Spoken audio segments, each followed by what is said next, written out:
All right, good morning, everybody.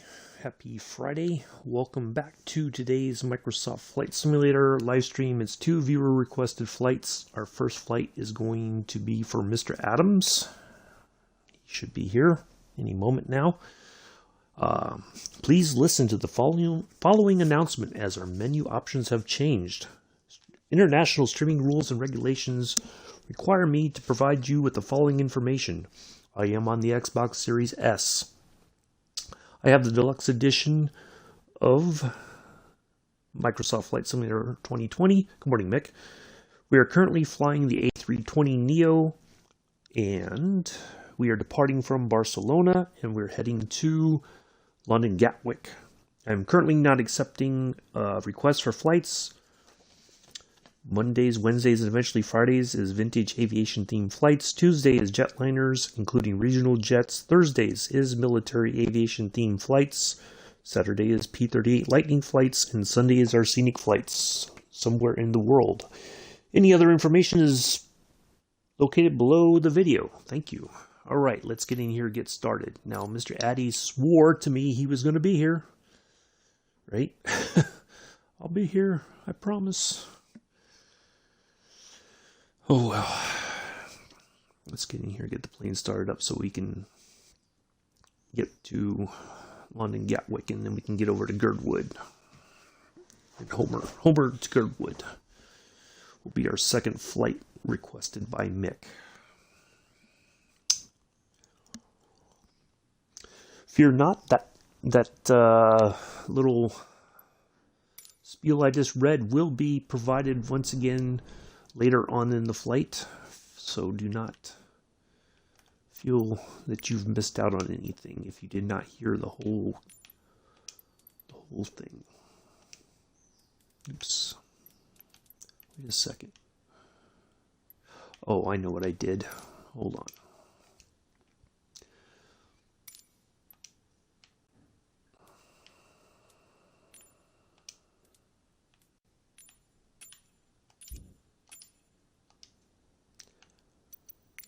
Let's try this again. Auto complete, please, and thank you.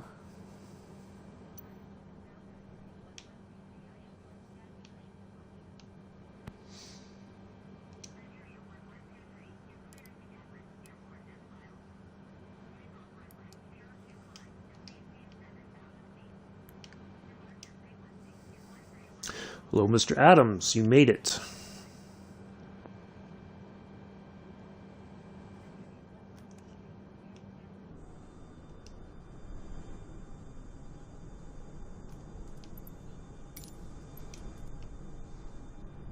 I should get pushed back here.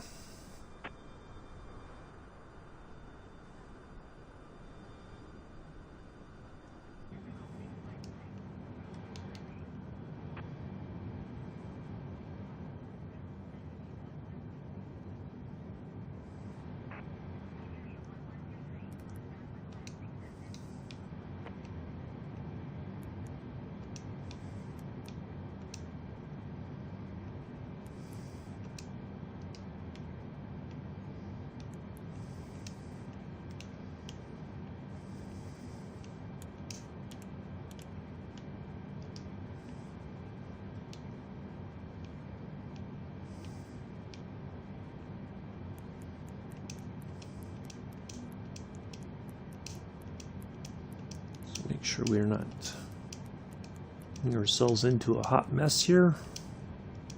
It does not appear to be so.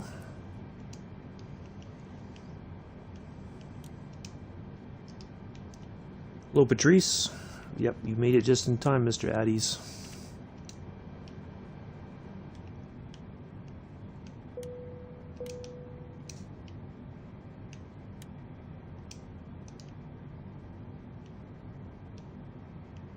Yes, you did.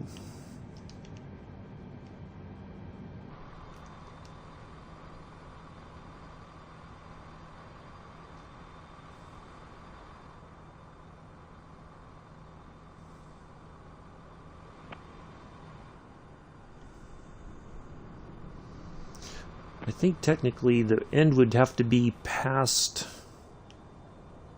We'd have to go out a little farther, I think, in real life we would.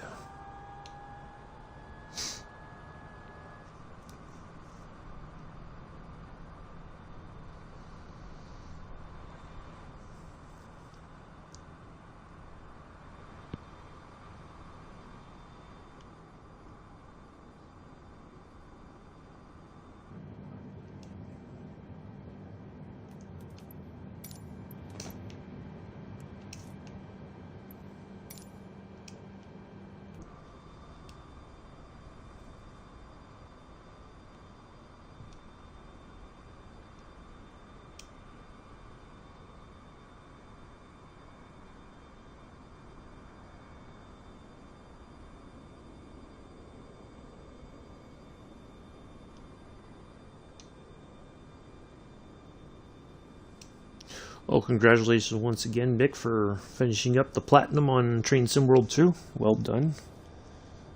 I know it probably was not easy for you, but you got through it.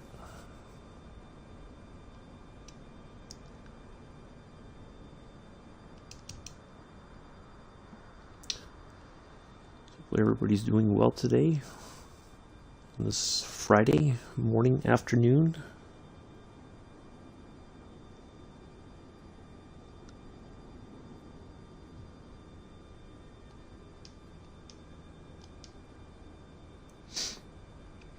Now, even though there's 3 runways here, apparently the only one that we can take off and land at is 02. I don't know if that's a problem that they need to resolve in an update to the world update for the Iberian coast, or what's happened. But yeah, we don't have many runway options now. For some reason, we've only got 1.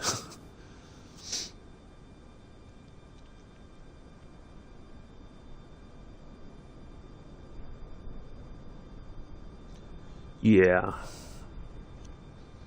Yeah, I mean, I chipped away at a lot of that stuff just, you know, over time, but it was time consuming.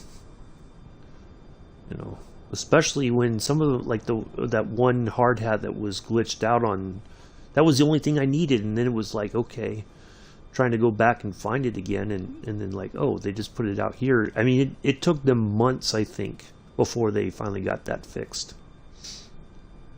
It was a pain in the butt.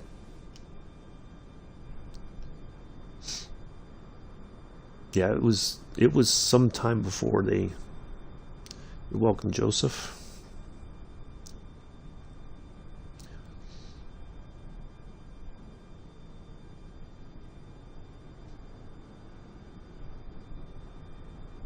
Hello, Chris.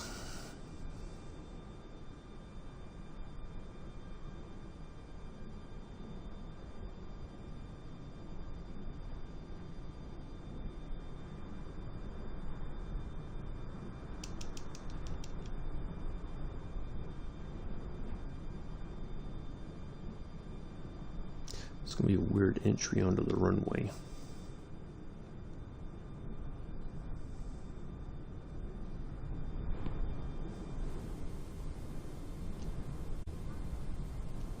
$2.956. Wow.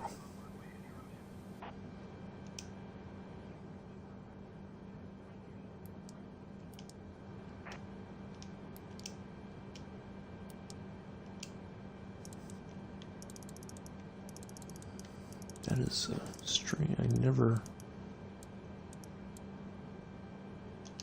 Okay.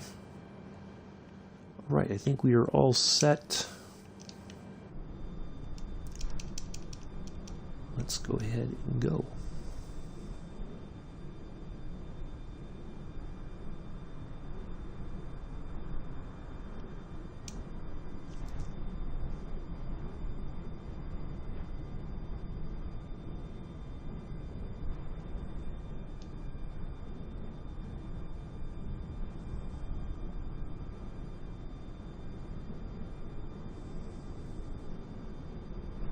So once we land in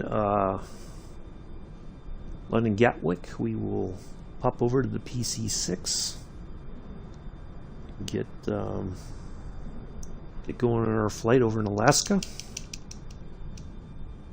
We might have to change the weather there, and I know we'll have to change the time because it'll still be dark for that flight, but we'll change the time, and should be a nice scenic flight.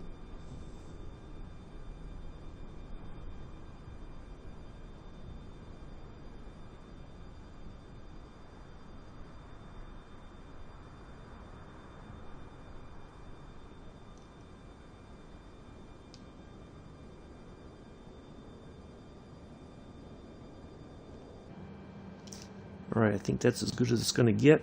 I think we are all set. Flight director is on. Alright, let's go.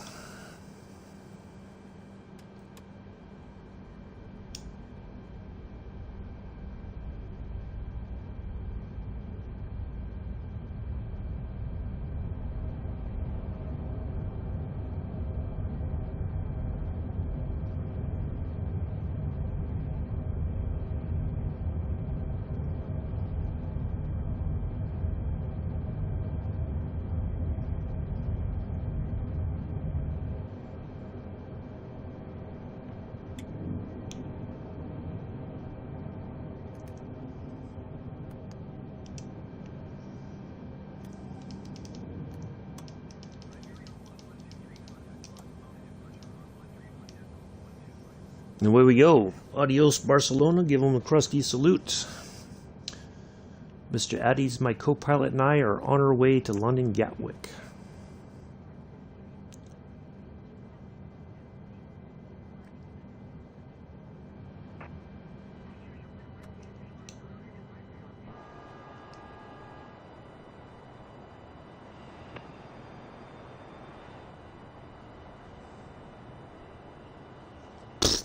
We're going to speed. What are they going to do? Give us a ticket in the air? Are they going to pull us over up here?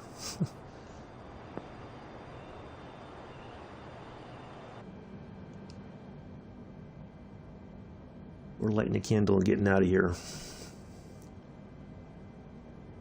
Oh, Joseph, here you go, getting all tender in the chat.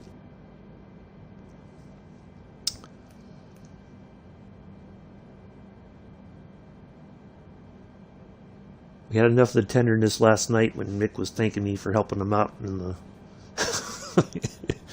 on Sandpatch Grade with the locomotives and getting them going.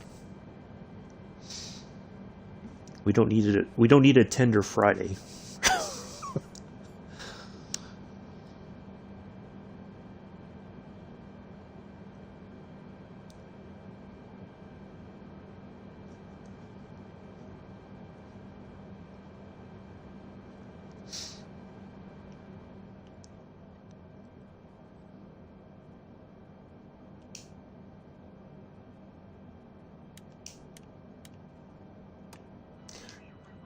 You think we do?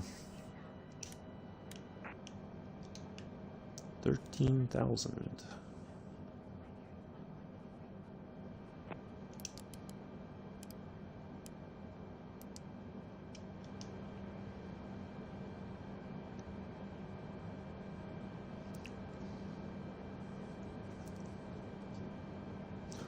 Well, you could have been tender in your... So it must have happened after you got done streaming, because you could have been tender in your chat, Joseph.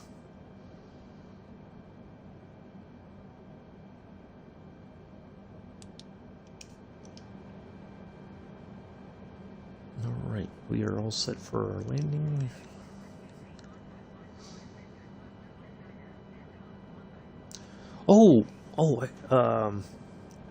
I know. I don't doubt it. It's a lot of work to get a lot of that stuff done, because it's just oh, you was trying to get emotional in your chat. Okay. I wasn't sure because it didn't sound like it, Joseph, but I could be wrong.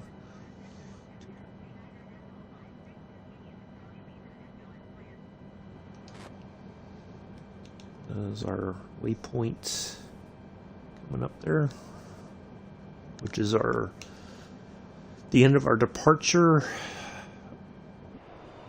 portion of the flight.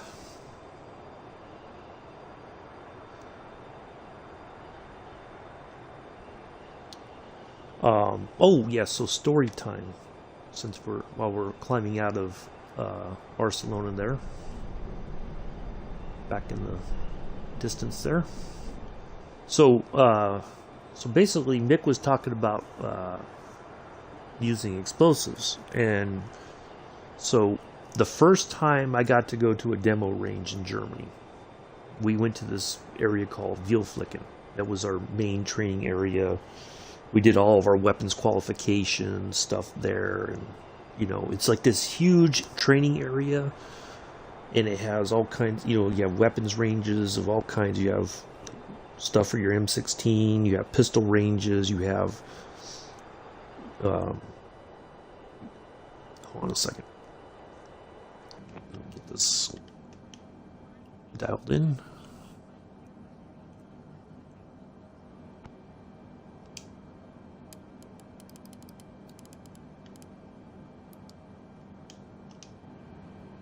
So we got to go to the demo range, and this was like towards the end of our time there for our training period.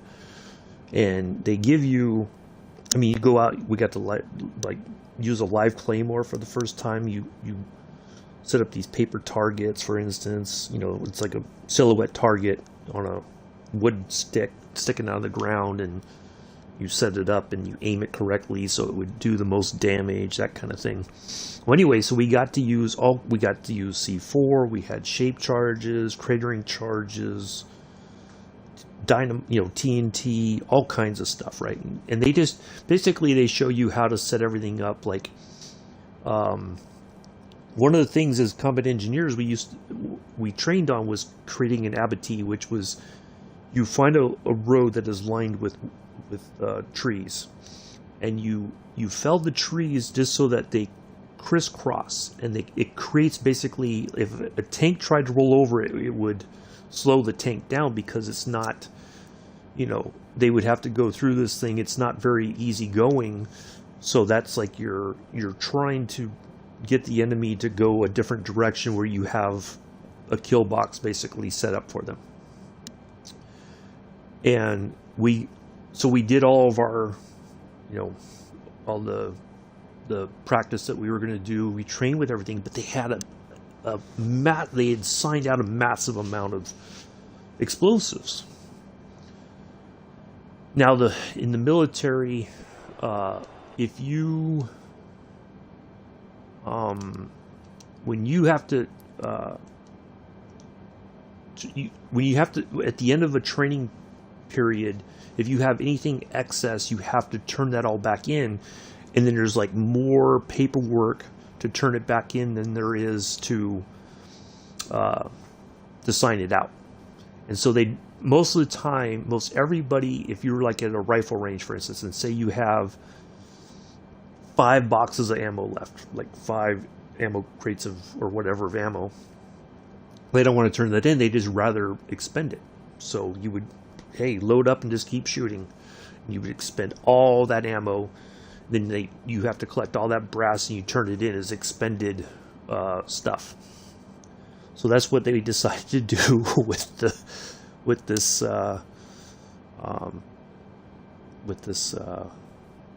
explosives. We piled it all together. And we had cratering charges, shape charges, all kinds of just everything, just in this massive, just a pile of demolition. And so they you put together like a couple of ways to set it off. So we have a non-electrical.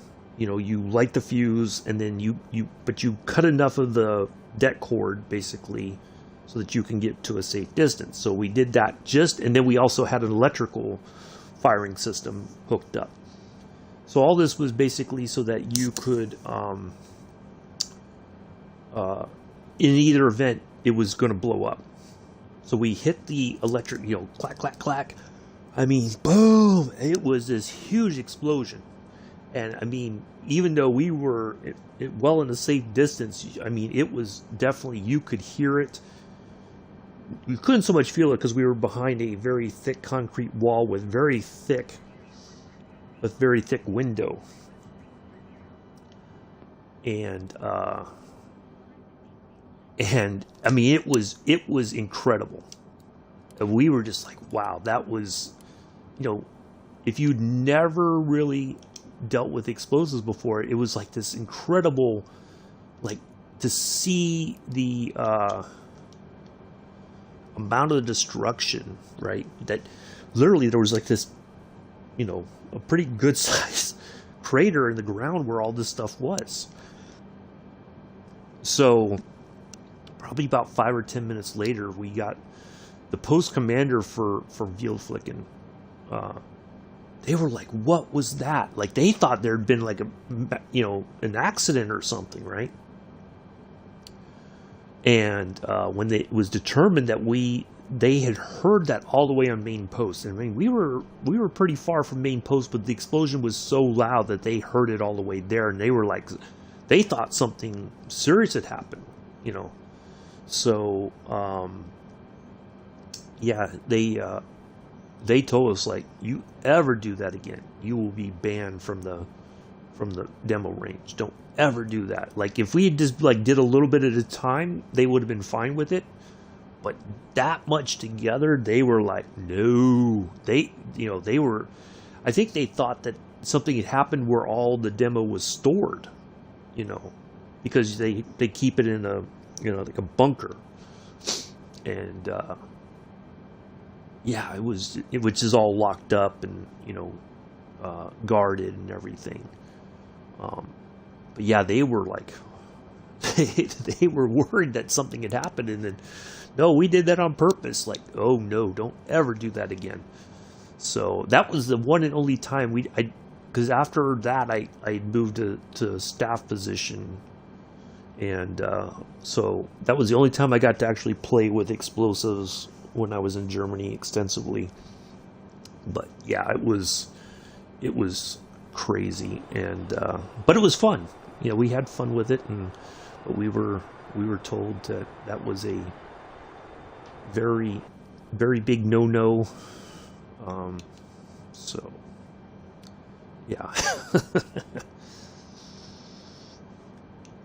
Yeah, if because, you know, like when I first got around explosives, you know, because when you're in training as a combat engineer, you have to do all these things, and it's easy to be nervous because you're like, if you crimp the blasting cap in the wrong spot, you can blow your hand off. So it's like, man, you know, you get nervous about it, but once you see the result of it, and you're just like, dang, that is really cool. So that was the banning story. We were very yeah, we got into some trouble for that one, but it all worked out in the end. So I think we got a full. We're going to probably climb up to 36,000 feet here in a moment. We're on our way to 34. Oh, look at this! Some nice snow-capped mountains. There it is. See.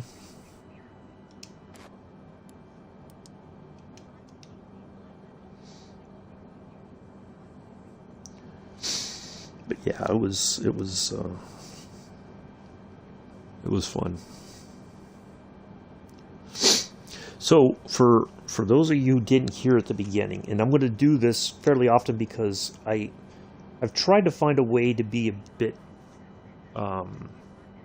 cheeky about answering questions when people come in and ask certain things. So what I've done basically, you know, kind of like the safety briefing that you get when you're flying, you know, in the event of a water landing and, you know, that sort of thing. So I tried to find a fun way to deal with it because that's, you know, I think that's the better way to handle it. Because otherwise it's very frustrating because I feel like, you know, I've answered stuff. So what I've done, and I'm going to read it again just to be a bit cheeky. Now I'm going to preface what I'm about to say with, please pay attention to the following announcement. Our menu options have changed. International streaming rules and regulations require me to give you the following information. I am on the Xbox Series S. I have the deluxe edition of Microsoft Flight Simulator 2020. We are currently flying the A320neo. We departed from Barcelona and we are headed to London Gatwick. I am not currently accepting requests for flights. Mondays and Wednesdays and eventually Fridays is vintage aviation themed flights. Tuesdays is jetliners, including regional jets. Thursday is military aviation flights. Saturday is P-38 Lightning flights. And Sunday is our scenic flights. Any other information is located below the video. So there we go. There's my semi-professional little way of answering questions. I've covered all. That way, it's not just what version. I'm going to tell you all this stuff. Bam. That way, everything's up front and clear. So there we go. So anytime somebody new comes into the chat, I'm going to do that announcement. So before they even ask, I'm going to give you all the information. So there we go. How about that?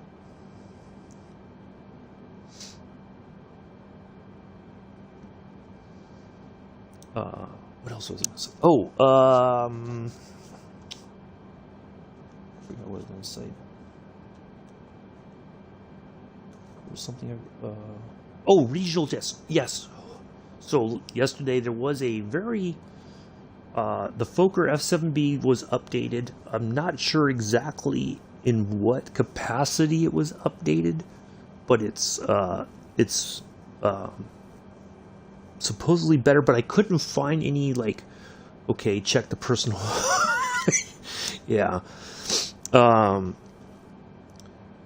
But apparently they fixed some stuff, but I don't know exactly. They had talked about doing an update, sometime back in, end of March, early April, and now the update finally came out, but I don't know what it was that was updated. So, anyway, so I downloaded that, but we got the Goose is available now. The folks who made the Embraer 170 and 175 have come out with a 190 and 195 version of the Embraer regional jets. A lot of people are a bit skeptical about that because they've not gone. One of the things I've noticed in the flight sim community is we try something and we immediately say it doesn't work. It's broken. All clear with me now. Well, I mean, I did part of it. And I'll get back to yesterday's updates and stuff. Part of it, Mick, was I've tried to figure out a way because yes, I do tend to get a bit upset with people who ask the same questions over and over, and I've tried putting stuff in the area below the video to give if people wanted to read that while I was starting up the aircraft, because once I'm doing all that, even if I automate do an automated checklist, I still have to dial in my departure altitude, our initial climb out altitude and stuff like that.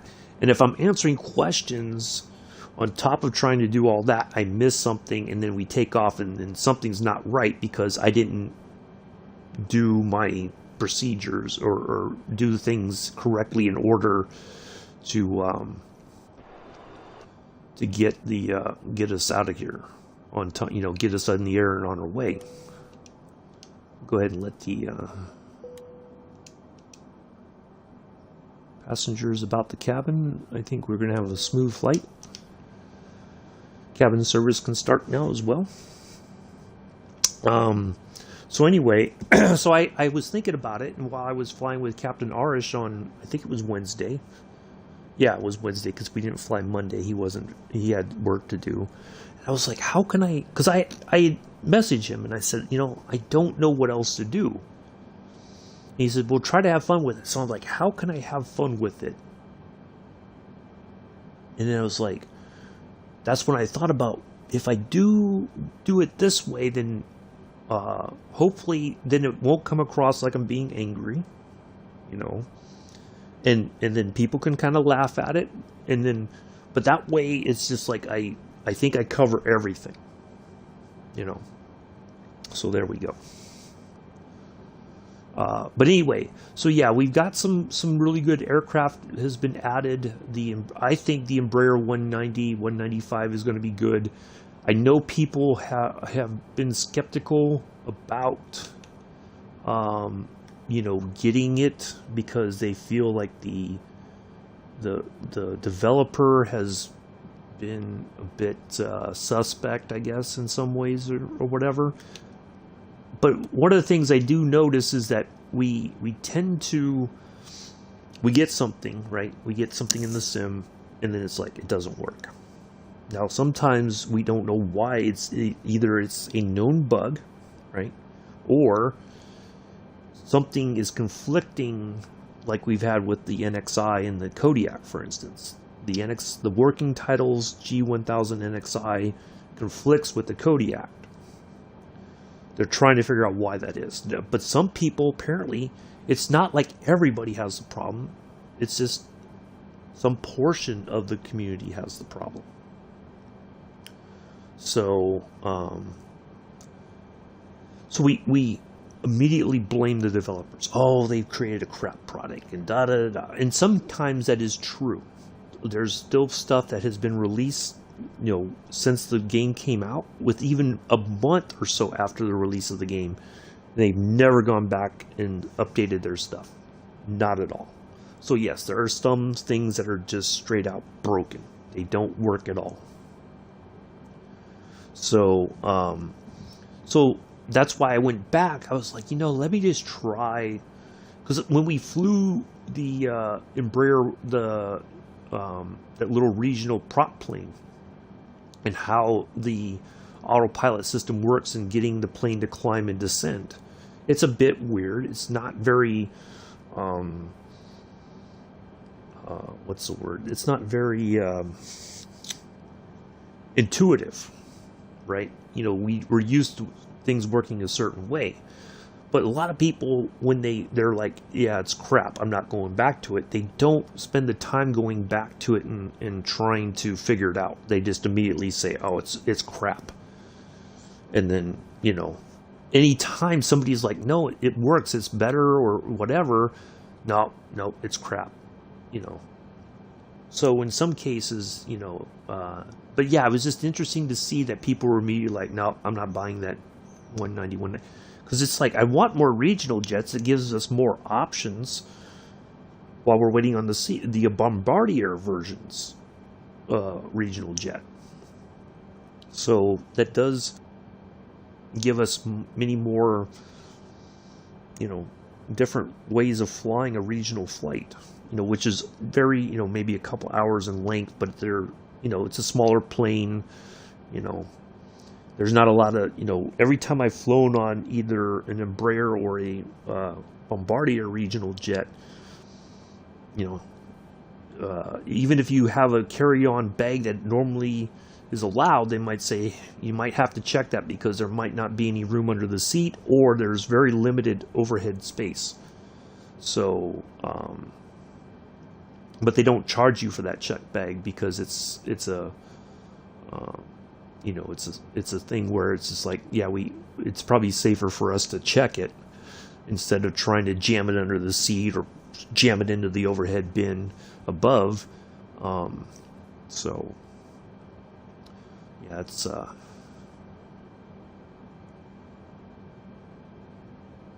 hello, Prince Zion Capping. Go to space. Well, I can't go to space in this plane. We're at 36,000 feet. I mean, pretty far up anyway, but no, I cannot go to space in this plane, that's for sure. The plane would just completely quit on me, and that's not what we do here. But welcome to the channel. Here we go, a new viewer. Please listen as the following menu options have changed. International streaming rules and regulations require me to give you the following information. I am on the Xbox Series S. I have the deluxe edition of Microsoft Flight Simulator 2020. We are currently flying the Airbus A320neo. We departed from Barcelona. We are headed to London Gatwick. I am not currently accepting requests for flights. Mondays, Wednesdays, and Fridays, and eventually Fridays is vintage aviation themed flights. Tuesday is jetliners, including regional jets. Thursday is military aviation flights. Saturday is P-38 Lightning flights. Sunday is our scenic flights. Okay, I watched a vid that he go to space with Bonjing. I think you mean Boeing. Well, this is not a Boeing plane. This is an Airbus A320. There are some aircraft that go higher. Like the Concorde gets up to 60,000 feet. That's their cruising altitude, and that's what allows them to do Mach 2. There are fighter jets that have flown to the edge of space, but no. I just said I use the Xbox Series S prints. That's why I just said all that information, because I was trying to get ahead of your question. Obviously, either I said it too fast or you're not hearing me understanding what I'm saying. I don't know what else. I just told you. Xbox Series S. And it's even in the title of the video at the very end. Just in case. So, anyways. So, yes. But no, we are not in the habit of pushing. That's not what I do on this channel. We don't go, when we do get the Concorde and fly it, we will be at 60,000 feet. But that's, yeah, we don't do that on this channel. But other people may, and that's their thing. That's not what we do here, though.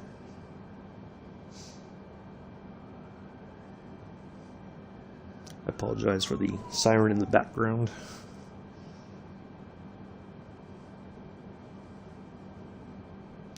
So that's why I wrote that little spiel or that little bunch of information I just gave you, because those are the typical questions I get. So I'm trying to answer that before you ask it.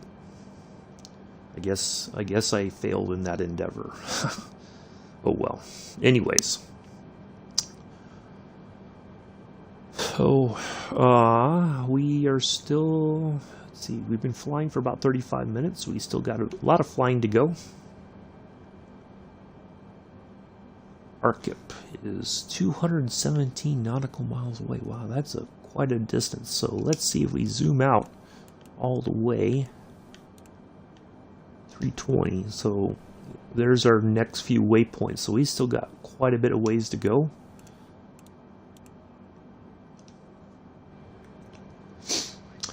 Oh well. I guess eventually it'll catch on. Tomorrow, Lightning Saturday, San Luis Obispo to Ontario. Those are two places in California that were former Army Air Corps airfields. So we were flying to Ontario, California. So we're going to go back south again, basically. And Sunday we will be in Gibraltar. Let's have a nice flight around there. So we're going to take off and just kind of tour around Gibraltar to see some of the sites there, because a lot of that was updated with the Iberian Coast update. So there's more points of interest. So it should be really nice for that one. We do have a flight following after this one. We will head over to Alaska in the Pilatus PC-6, and we will go from Homer to Girdwood, as requested by Mick. So, there we go. Mr. Addies requested this flight. Thank you, Mr. Addies, for your suggestion. Mr. Addies is the co-pilot, even though you don't see a co-pilot here. Mr. Addies is the co-pilot for today's flight, the first flight. Now, one of the other things, too, this is part of the homework that I do before we do flights like this. So, I didn't even know Iberia Airlines existed, to be honest. I'd never heard of them. So, but anyway, a lot of these, this is a livery for the A320. But some of them have a tail code, which is this code right here, ECLYM. Now I looked that up because there was no tail code, no identifier right here. So I looked that up, but the cool thing is by putting that in, it automatically identifies us through air traffic control, and we identify ourselves as Iberia Flight 1123. So that's great. We don't have to come up with a fake tail code or just put a bunch of mumbo jumbo in there. We have that is a real world A320 tail code for an Iberian Airlines aircraft, and I think it's for an A320. I tried to look it up and find ones that were specifically on A320s. So yeah, those are all things that people don't seem to quite grasp it. You know, there's all these things that I try to do to make it a bit more realistic, you know, within reason, of course. So let's get our shot here for. I think that's a good one right there. Let's go right. There we go.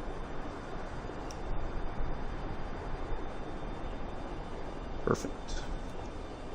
I think that'll do. Actually, you know what? I'll show you what I'm talking about. So this code right here is what I'm talking about. That ECLYN.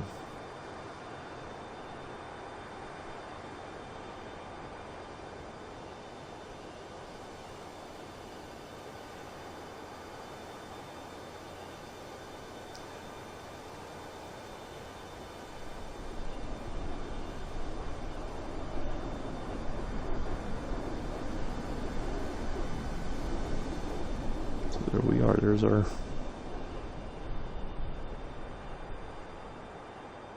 So I thought, because it's not a airline that anybody knows about unless you are from Spain or have flown on it before.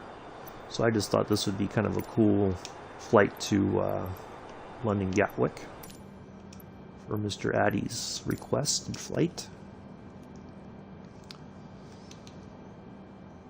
Still got 177 nautical miles to go to that waypoint up there. ARCIP.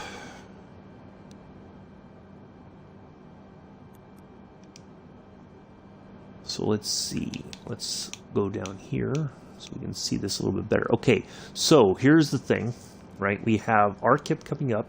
We have Agopa, Koliv, Vepit, and then Kunav is our arrival point, the beginning of our arrival into London Gatwick. So we still got quite a bit of ways to go. It's going to be 30. Once we get to ARCIP, it's sorry about that. It's going to be about 28 nautical miles to get to Agopa, and then it's going to be another distance between Agopa and Koliv. That's the number at the top here at 506. And then it's going to be a short run to Vepit, about 24 nautical miles.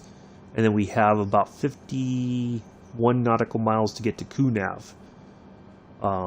So at about, once we get past, once we get to Koliv, we'll start dropping some altitude a little bit along the way. We'll just do like small steps down, you know, maybe like 3,000 feet at a time or something.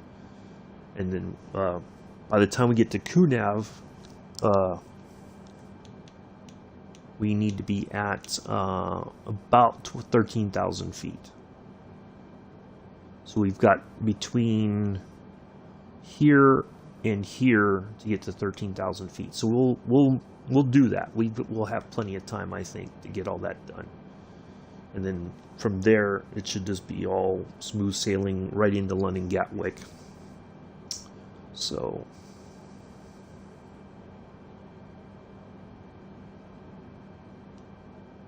that will be that, and then we'll make our way over to Alaska for Mick's flight.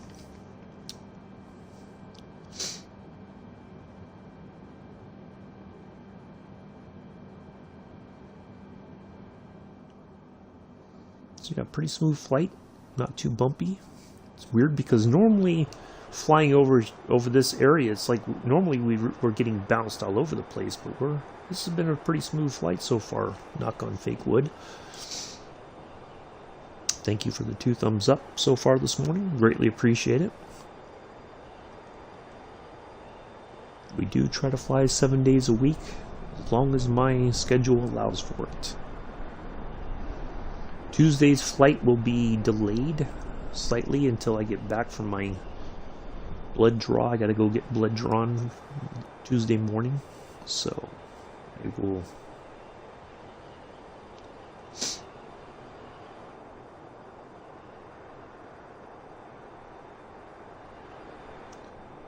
I think we're flying over France right now.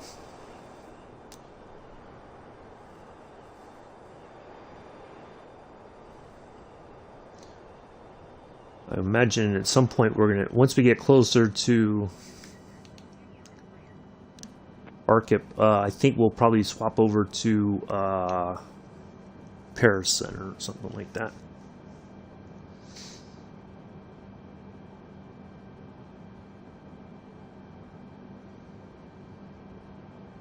But yeah, we've had pretty smooth sailing so far. I like it.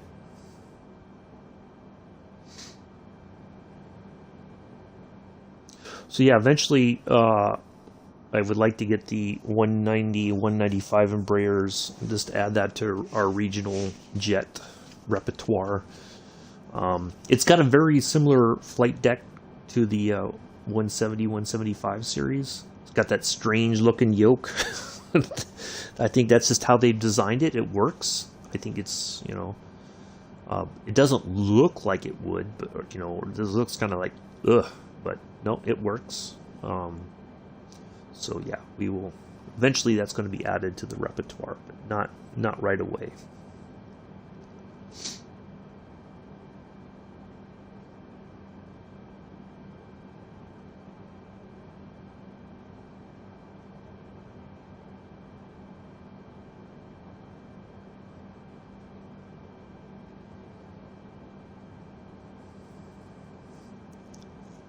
So, anywho,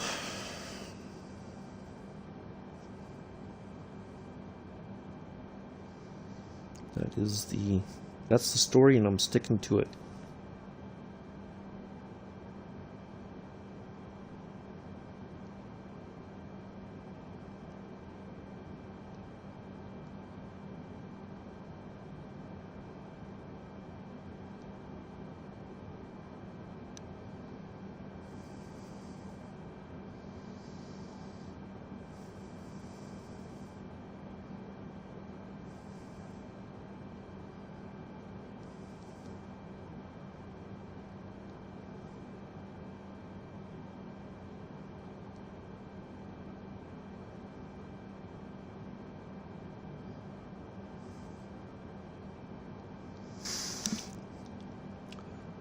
There's no wind in this. Oh, okay. Oh, well, that's fine with me. Well, it says here we're getting 26 knot winds, but it's almost like it's a tailwind, so it is helping us go a little bit quicker, I think, or it should. It's almost like we have a tailwind, but that's fine with me. That's one of the things that I try. Like Captain Arish is the one who told me about that website, Windy, and I've tried to figure out how to read, like, at the different altitudes what the airspeed is, like the wind direction and speed, but I'm not quite there yet. I don't think. I just need to practice it with it a little bit more, but yeah, it's been a very smooth flight. But see, the weird thing is we're supposed to get no, we're over France right now, Prince Zion. That's what we've been talking to we're over land right now. We're not over the sea. We'll be crossing the English Channel pretty soon, at some point. We've still got quite a bit of ways to go.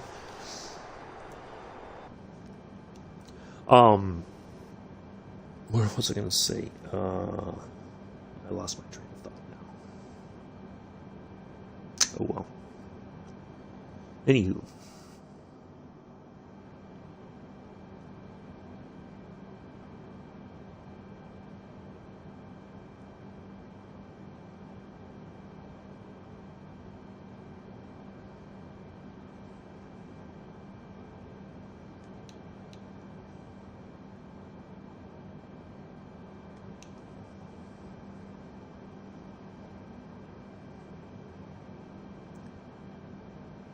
Yeah, we're going to London Gatwick.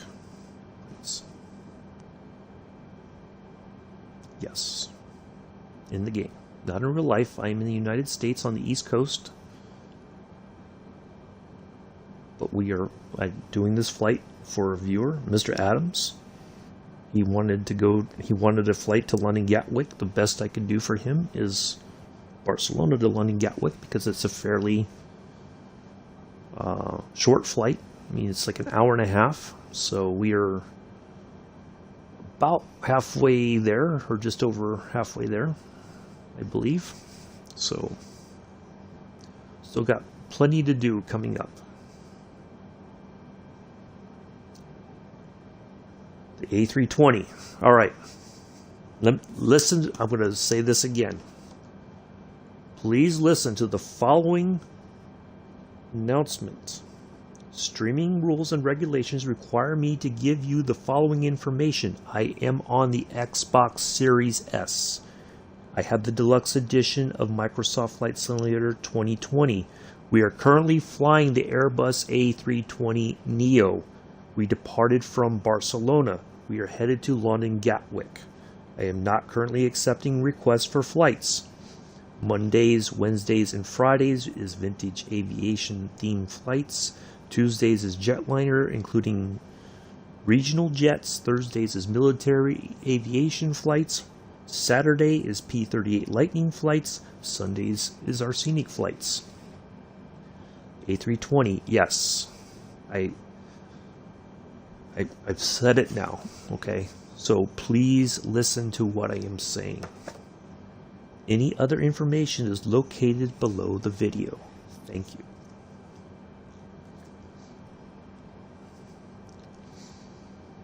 I hope you understand what I am telling you. Thank you, Prince. I appreciate that. Alright, so, anywho. So yeah, looking forward to getting back into the Lightning tomorrow. Should be a good flight.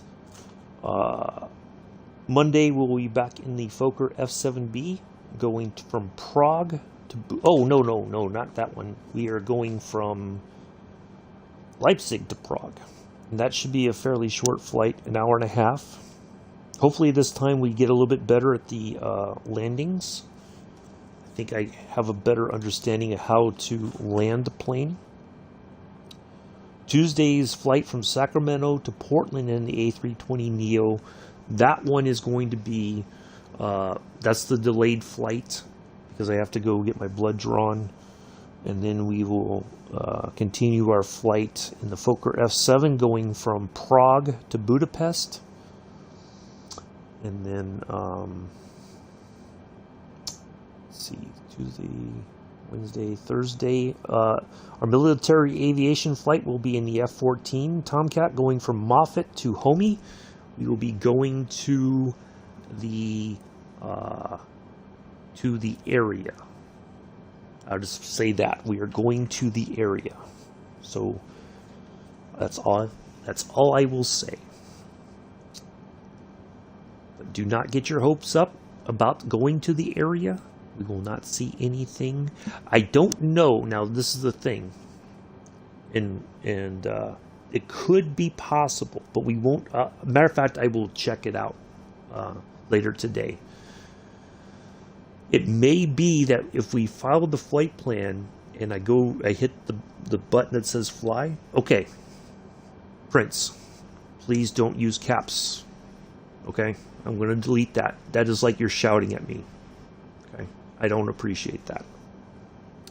Anyway, one of the things that could happen because of our destination, the sim may just immediately, once we go try to fly that, it may cause it to the game may crash.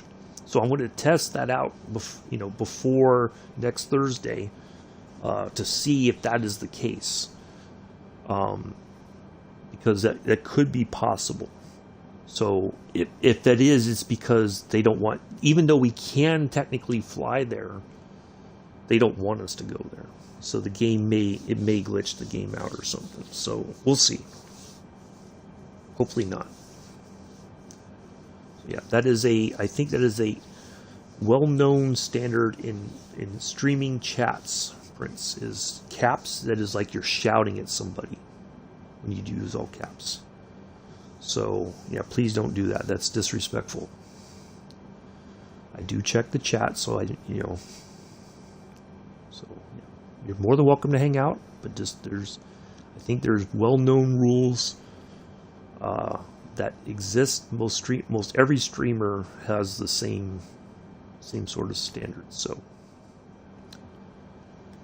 right, we're 70 nautical miles to Arkip.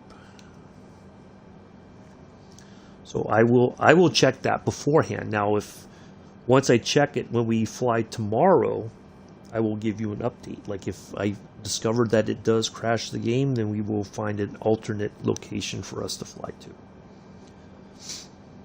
So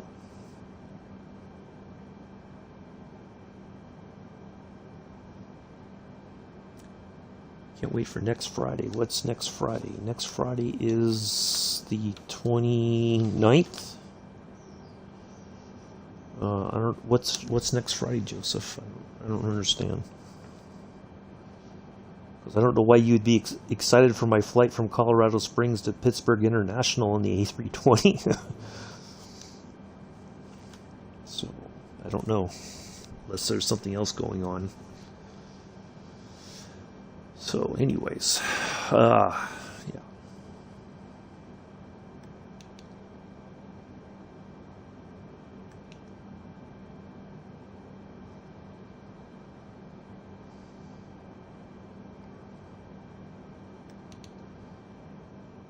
Yeah, we got a nice tailwind.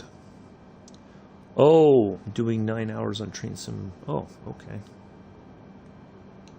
Well, that sounds like fun. Are you guys doing one particular route, or what is the, is it, Brighton Main Line for 9 hours? Moscow is a song. I guess it is. I don't know. I've never heard of it, Prince. But I'll take your word for it. Yeah, I think, or isn't that, he's doing that on the Brighton Main Line or something? Joseph? Like you're going back and forth for 9 hours, or he's just doing the whole, East Coast. Oh, East Coast way. Okay. Wow. Whew. That's going to be a lot of back and forth for 9 hours. Because that's not a very long route. Boy, that's going to be a lot. Yeah. So I'm guessing that's what a typical... No, I do not play Roblox. That must be a typical amount of time that a train operator runs on that route then. Because I know that's what he did for... what was the one there? Oh, I can't remember the name of it now. It went up to... oh, God. Now I can't even think of the name of it. I know he did the 8-hour one. Yeah, I was going to say, if you do it for about 4.5 hours or so, that's... Yeah. I would think that's probably what the drivers do as well. Though I have not played Roblox. It is not something I'm interested in. I'm sorry. And it's okay. I'm just, when you use caps, that's going to be my reaction. So, it's fine. I did not know Mr. Beast is a rich YouTuber. I don't know who these people are, and that's okay. They're successful, good for them. I'm just doing my little thing right here in my corner of the world.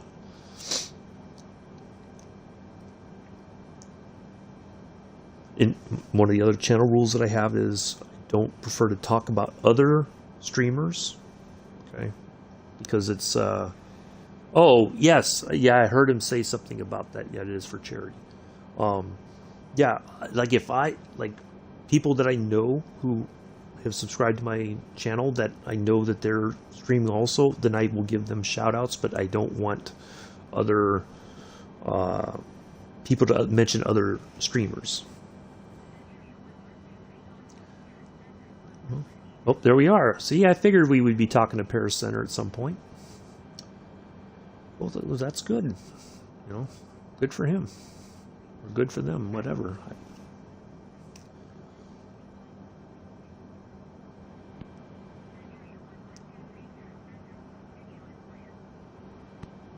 All right. So, yeah, that was a good guess on my part that we would talk to Paris Center at some point.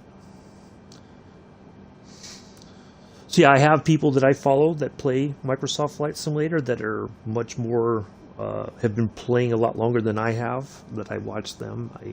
But I feel like I'm over somewhere down there. But we're only, yeah, I believe it, Joseph.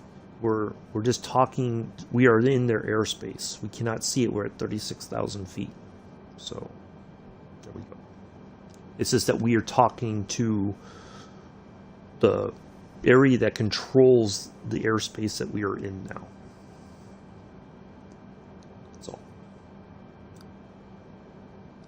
We're not trying to find it from 36,000 feet. I think that would be a little bit difficult.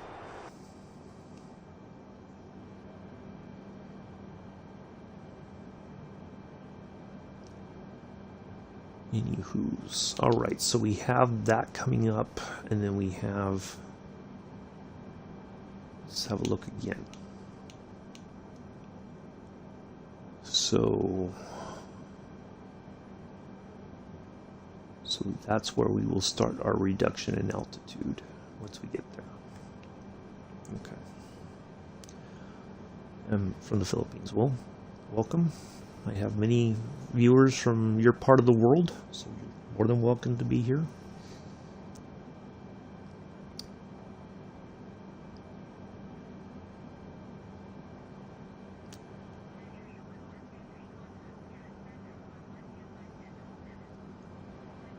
Okay, well, go to sleep. That's fine. Thank you for stopping by. Get some rest. Thank you for subscribing. Oh. I'm guessing you mean it's 1:30 in the morning.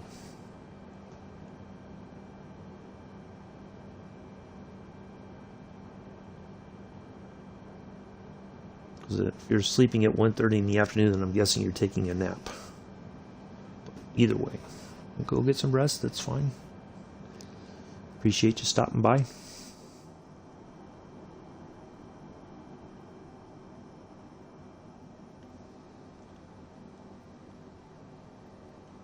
No, I have another flight to do after this one, so I'm not ending the stream then. So. And I don't end it when I'm close. We will end it. We will finish this flight once we pull up to the gate at London Gatwick. And we will end this one, and then we will change aircraft. We're not close yet. We're still over France. We still got a bit to go to get over the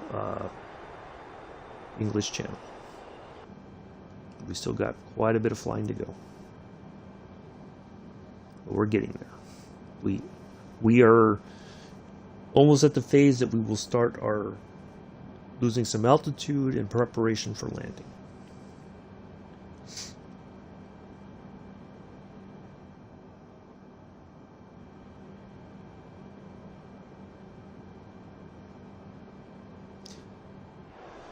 Not yet. We're still fairly well inland. Yeah.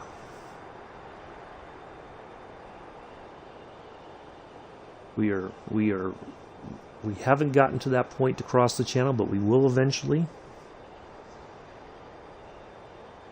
I don't know if it's going to rain. Right now it doesn't look like it. It could be. I won't know till I get there.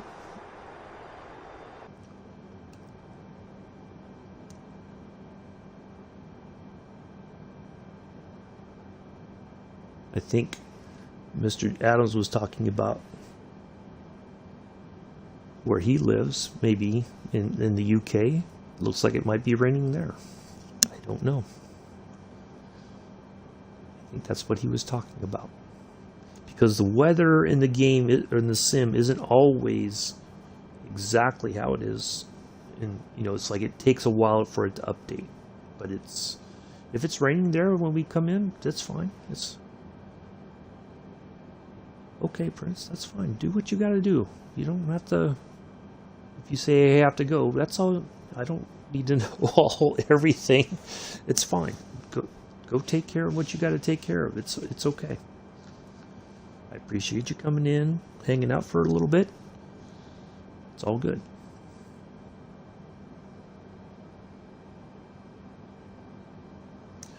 Yeah, we had rain overnight here where I live.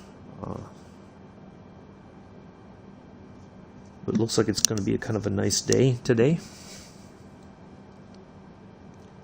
Yeah, that's true, Mick. That is true. Well, that little bit of snow we had earlier in the week is, there's just a small smidge of it left in the parking lot here at my apartment. But it's all pretty much gone at this point. So it's okay, Joseph. It's fine. I'm trying to turn a new leaf here. So it's fine.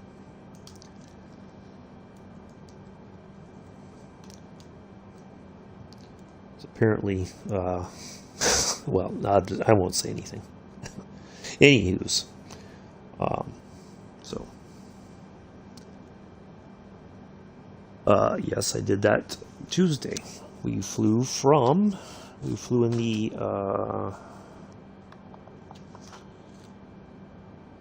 we went from Newark Liberty to Syracuse in the Embraer 170, I think it was. So, yep, already did it. So we will have another one on. Yes, it was. That's 3 days ago. So today's Friday, it was Tuesday. So yes, I did do that already. So the next one will be this coming Tuesday, when we go from Sacramento to Portland.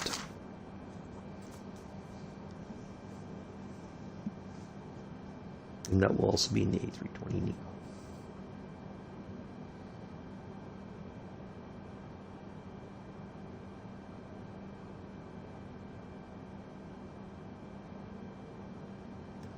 All right, we finally got to here.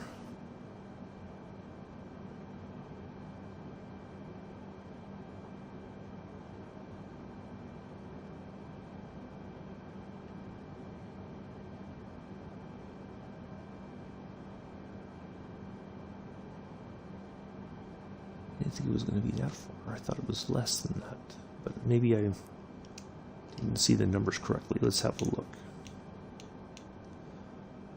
Oh yeah, okay, that's right.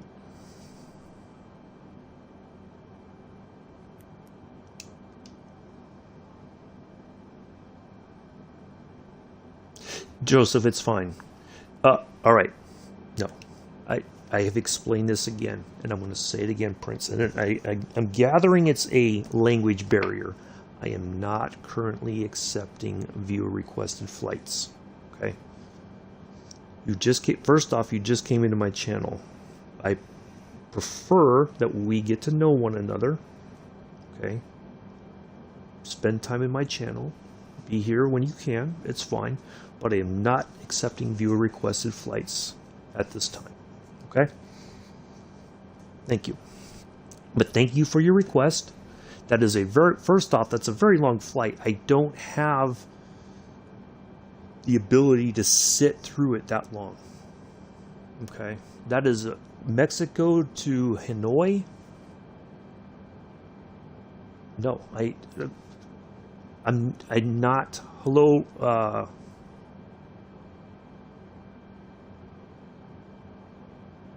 well, Rossi, I don't know what you're trying to say, but hello. Anyway, no, there's no buts, Prince. I am not accepting viewer requested flights. That means I'm not at all. Okay, so Prince, please understand. I appreciate your request, but first off, that is a very long flight for me to do from Mexico to Hanoi. That is a very long time. And I can't sit through, that's a lot of time for me. Okay? So, but also I am not accepting viewer requested flights. Okay? Thank you.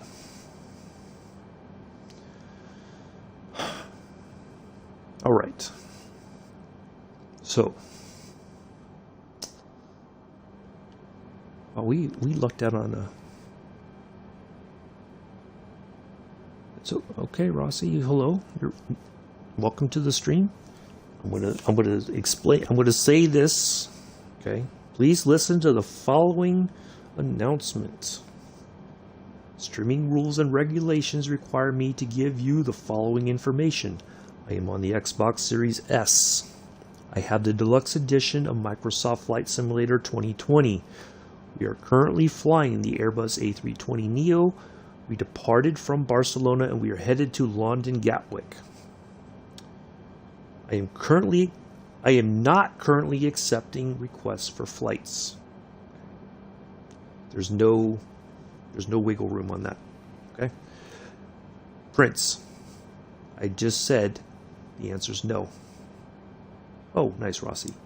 The answer is no, Rossi. So please understand that the more you ask, the more it's not going to go.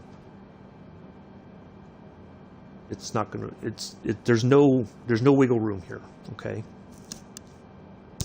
There's no. I'm not compromising. Okay. On this, I have made it very clear. Thank you, Mick. Mondays, Wednesdays, and Friday, and eventually Fridays is vintage aviation theme flights. So we will be flying the Junkers 52, for instance, or the Fokker F.VIIb, because those are vintage aircraft, from a very long ago.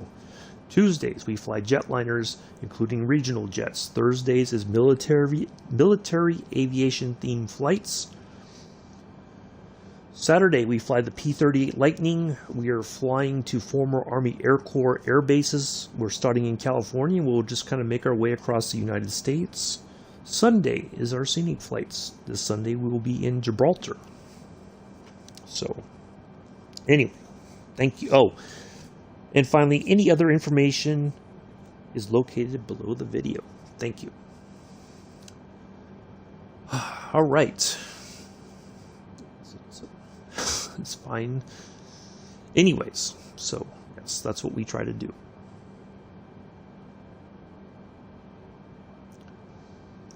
So I've been doing viewer requested flights. That's what we're doing today.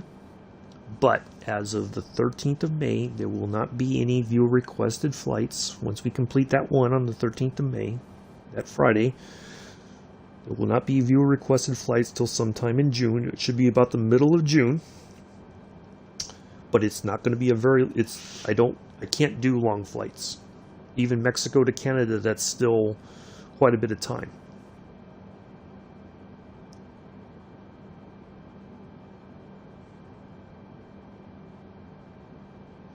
So, I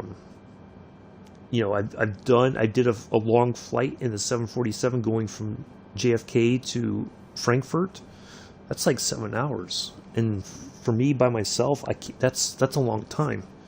I have to eat during the flight. I have to get up and walk around and everything. It's a lot of stuff. It's not just I pop in and we're there. Like in the Concorde though, that's going to be 2.5 hours. But still, it's a lot of stuff that goes into it. So, I can't do that. I was going to try to, but I can't do it anymore. It's just too much work for me to do for these flights. So, yeah, it got a lot of people viewing, and I picked up a few subs from it, but it's a lot of time for me to do personally. And I was worn out by the time we got to Frankfurt. Like, I was just, it's a lot to do.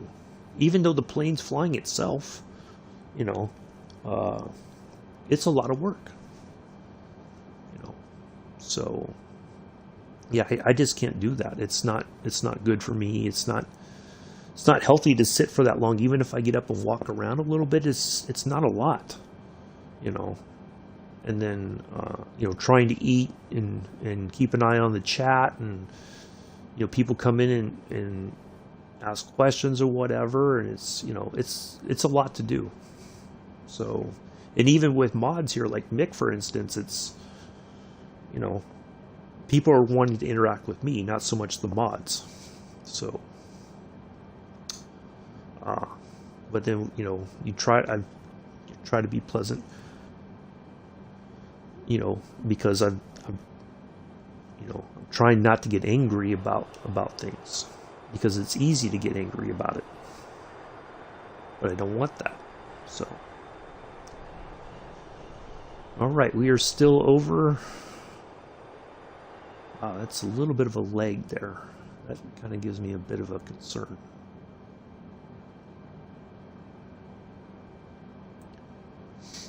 Yeah, it's that's why I wrote that little, I have a little card here next to me, a little 4x6 card. I wrote that whole bit of information down so that I can, when a new viewer comes in, I can basically give them all that information before they even ask. Because those are, everything I just said basically should cover roughly the questions I usually get in my chat.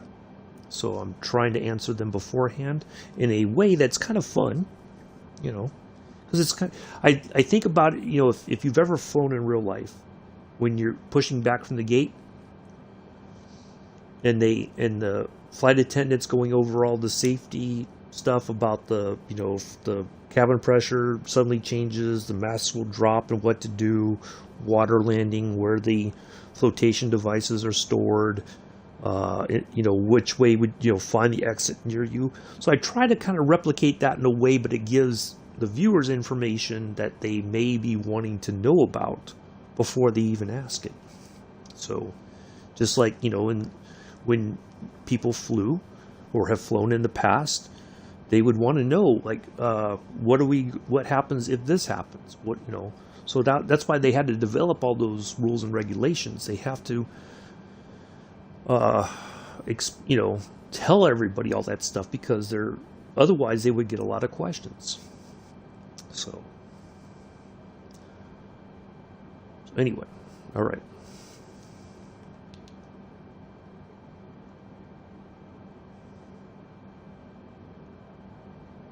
All right, I got to start reducing altitude, I think, now. We were supposed to do it before. Yeah, all right. I see, I got so...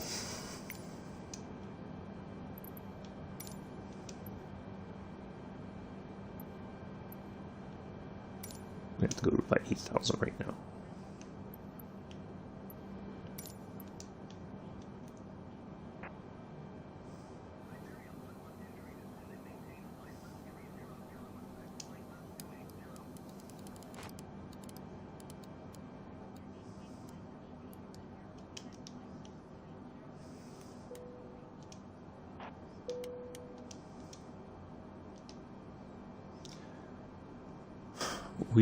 We are not doing a water landing, Prince. I am talking about if you ever are on a real flight in real life, the flight attendants explain all that information. If you're flying over water, they have to tell you by rules and regulations where the flotation device is located, usually under your seat, how to use it, all that stuff, okay?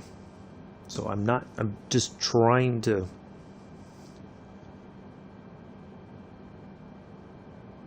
I don't know.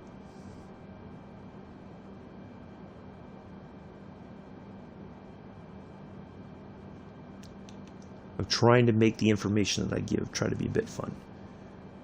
Yes, I have played Train Sim World 2.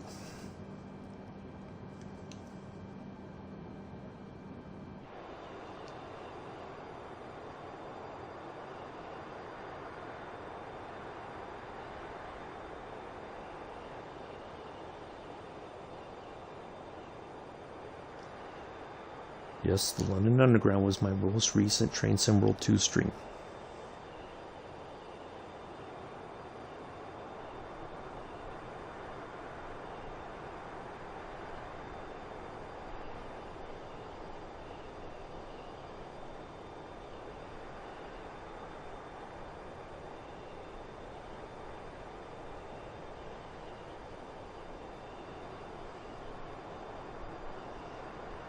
Alright, so we should...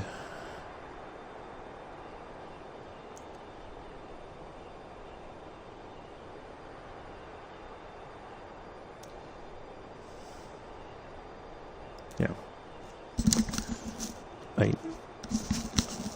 Anyways. Alright.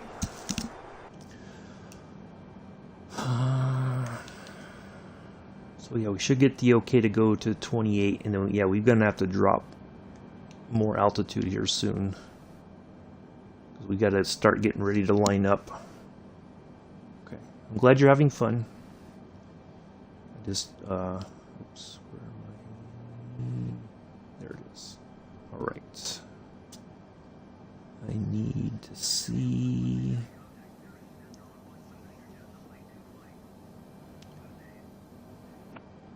26 left. Okay, 2,000 feet is our final altitude.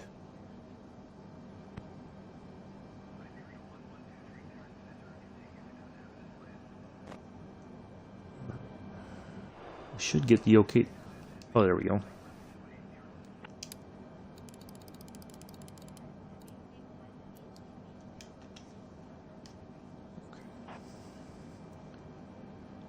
Yes, we are still in France.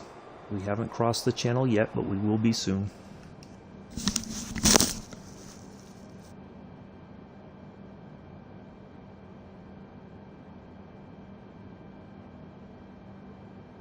I am sure when we are in the airspace, we will switch over to London Control or London Center. So that's when we know we are getting closer to our destination. I do believe that is the channel right there. We have water.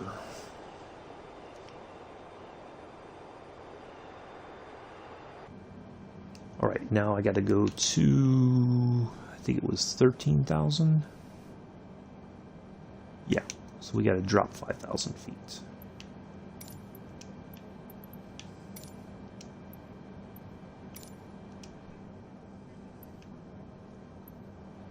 Ooh, no, we gotta drop more than that. Wow, this is gonna be...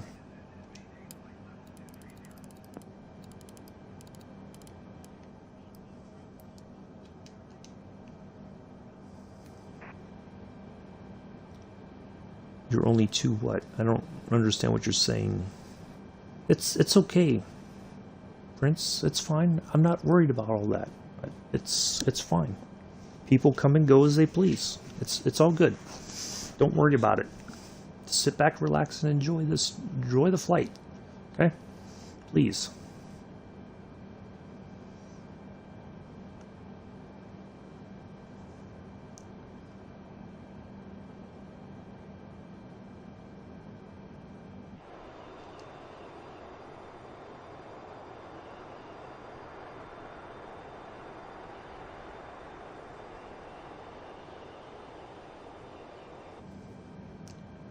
I'm going to go ahead and ask to go to 13,000 feet because we're gonna have to really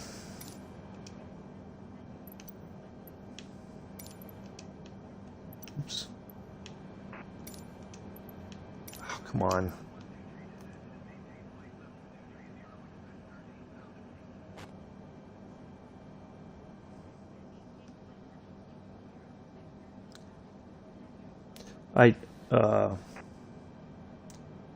That's what I said, Joseph. It's fine. Everybody just take a deep breath, relax, and enjoy the flying.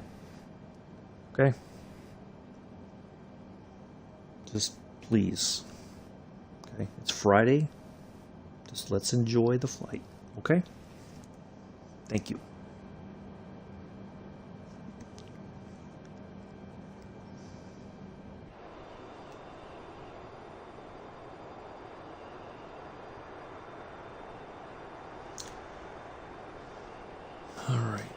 What is the expected transition altitude for London Gatwick?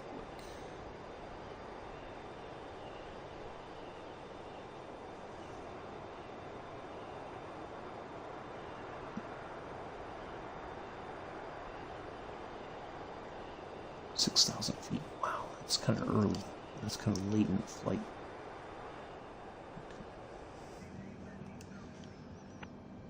Perfect.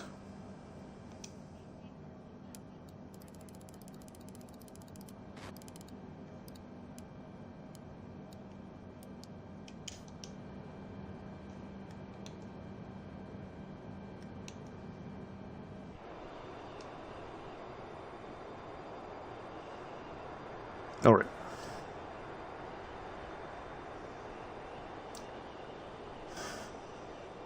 Yes, Prince, that's all. Yep, you're right. Absolutely. That is correct. I don't know where that came from, but okay. Oh. This is just... yes, you are correct. You are spot on about your... Berlin was split in half. You had east side of Berlin and the west side of Berlin. I don't understand where all this is coming from. It's not like we're having a history lesson today. I mean, we've talked about history before, but I don't know why all of a sudden we're having a history lesson courtesy of Prince. Prince, please, okay?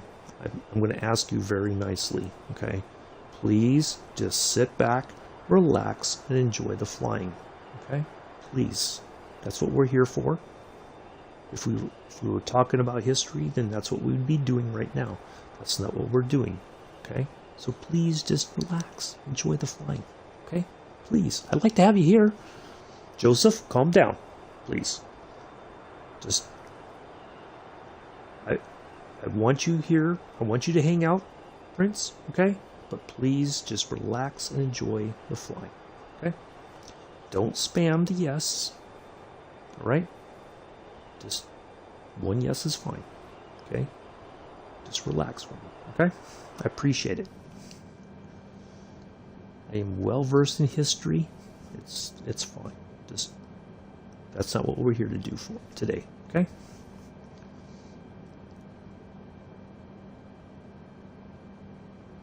But you know your history. I'll give you that. Okay?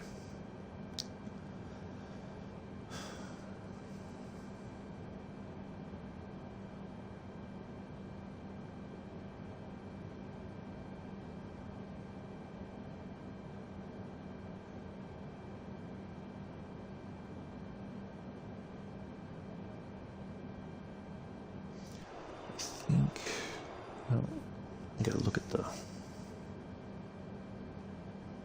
what does the weather look like for?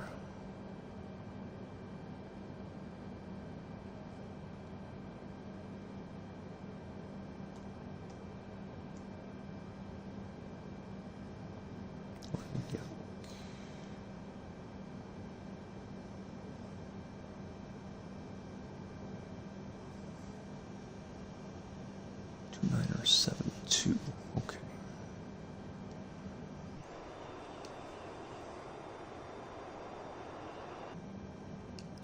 I think I need to change that.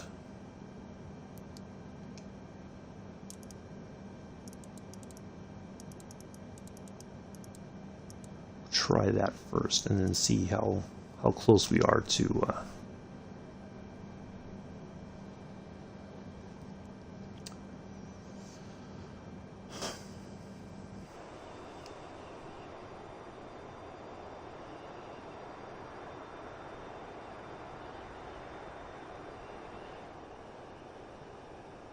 See, there we go. London Center. We are close to our destination.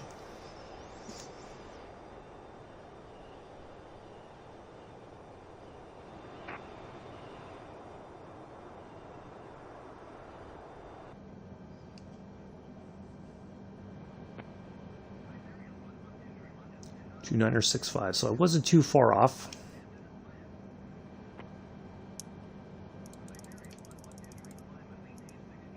Nope. Nope, we are staying right where we are.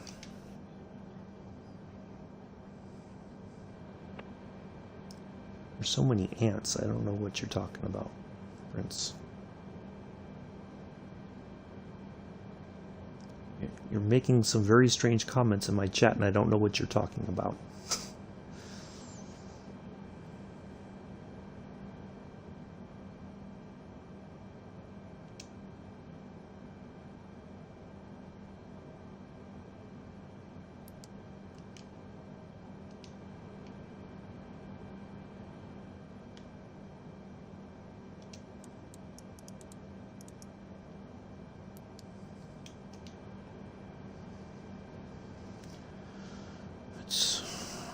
It's okay, Joseph. It's fine.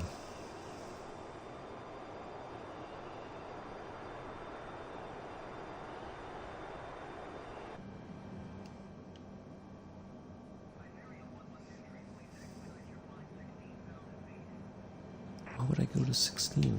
I need to be at 13 by here. I don't quite get it. We are preparing to land. We're going to be dropping more altitude here shortly. Oh, because this mark... Okay, I see why. Alright, once we get past it, everything will sort itself out. I think there's just a little glitch sometimes in this thing, but... Anyways, alright. So coming up in a moment, folks, as we line up for our landing, I am going to turn my laptop away so I don't see it. Okay. I will catch up with the chat once we are on the ground and have the aircraft under control on the ground. Okay, this is not a personal thing, it's nothing personal against anybody in the chat. It's just that's how I operate. Okay, so I'm just giving you a heads up ahead of time, so there's no surprises. Go ahead and do away with that, because I think at some point we are just going to be told what to do from ATC, so I will defer to their expertise. Thank you, Joseph. Thank you, Prince. I'm not a pilot. I'm just flying. I'm not a real world pilot or anything, so just virtually flying an A320. I really don't know. That's fine. Anyways. Patrice. Hello, Amela.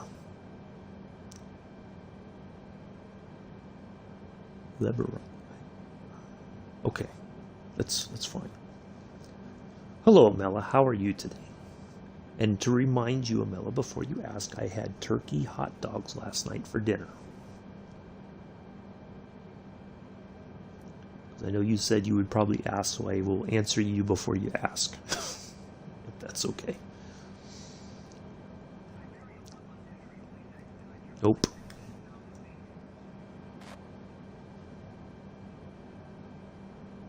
Well, Mela might have been awake for some time, but maybe not. I know Mela wasn't. See?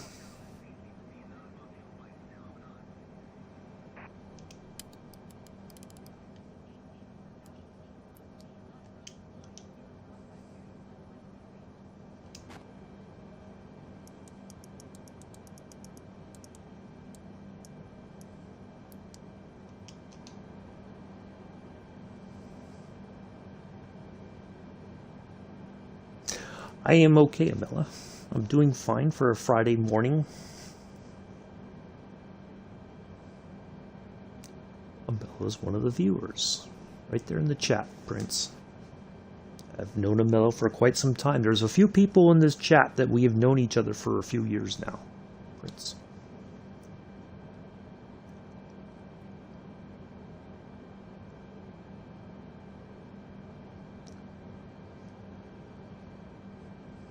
Amela, meet Prince. Prince has a lot of questions.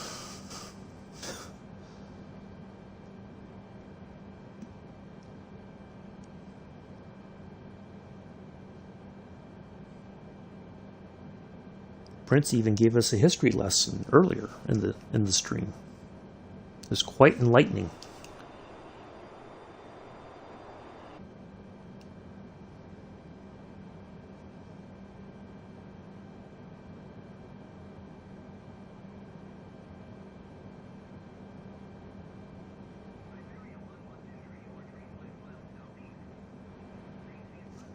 There we go.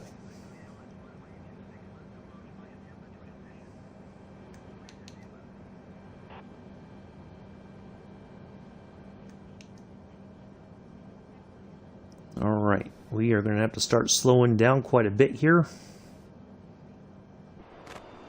We are still getting to 4,000 feet. And we are not going as very fast as I would like to get to 10,000 or 4,000. So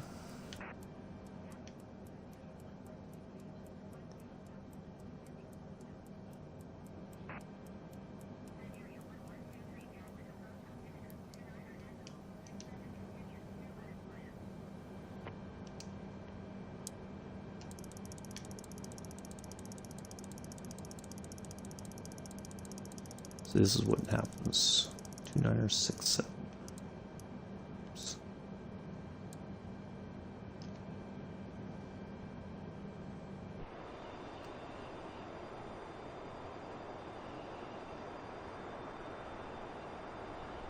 Why is it not going quicker to 4,000 feet? So we're going to have to be at 2,000 feet as we come in to line up. That's fine, Prince. Yes, we are in the UK now.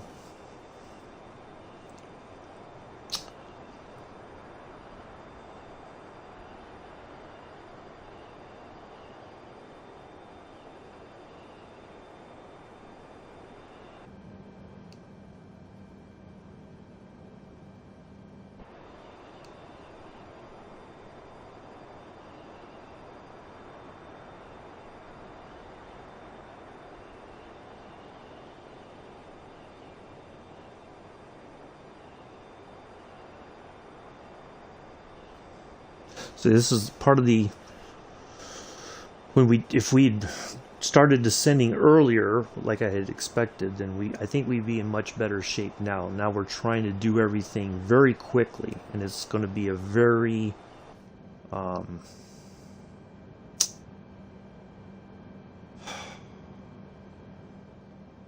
got to get the plane slowed down.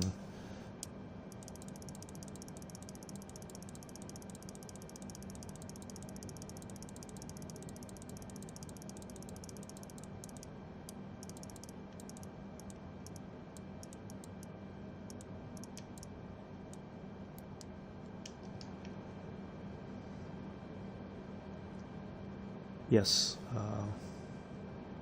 I know what to do, Prince. I can assure you. I've got this under control.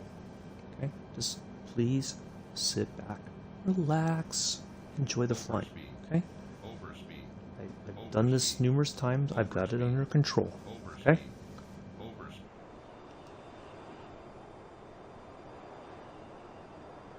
Why is it? Wow.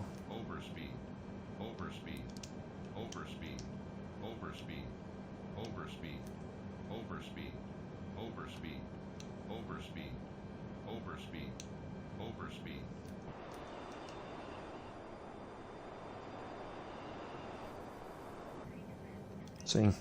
Alright. That's alright. We're going to make this happen.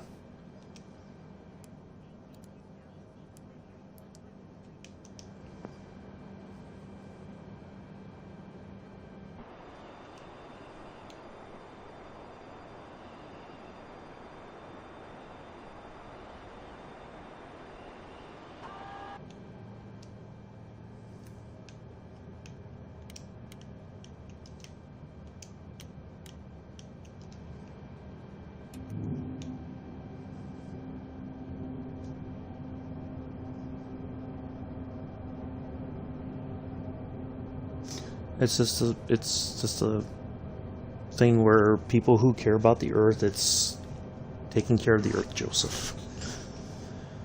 All right.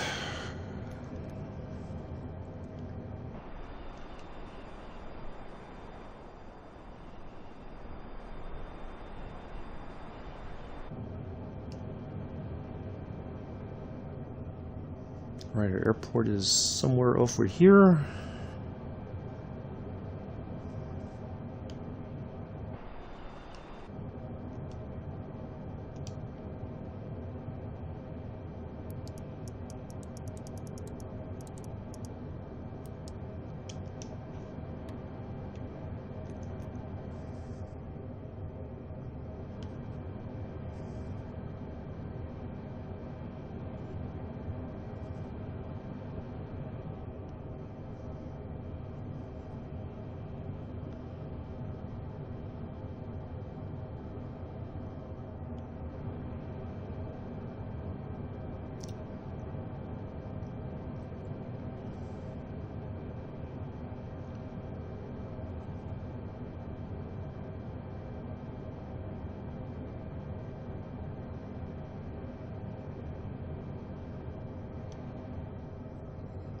Check our speed brakes. Yep, there you are, set to go.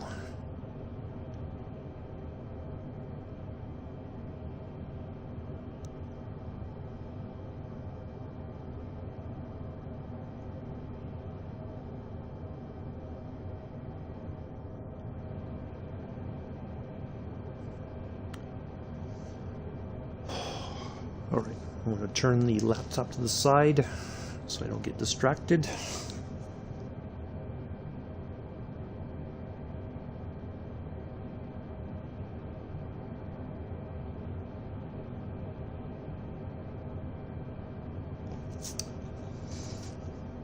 Alright, we should be turning back shortly towards the airport.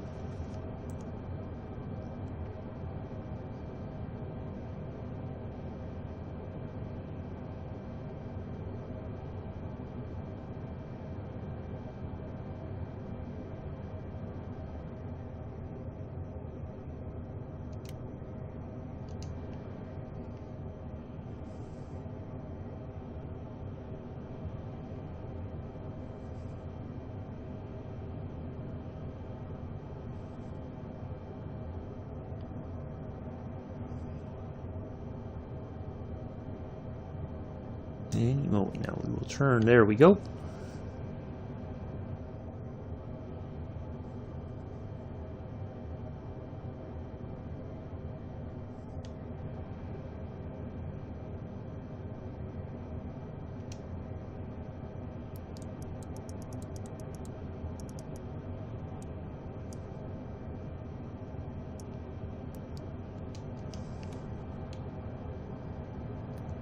Get our last bit of flaps down, so we are nice and slowed down. So everything ended up working out just as it should. Well, the winds really have favored us today. We have not had a bumpy flight at all. Matter of fact, I think we've had a tailwind pretty much most of the flight.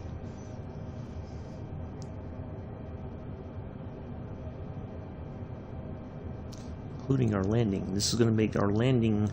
Now, technically, we should be landing into the wind, not with the wind.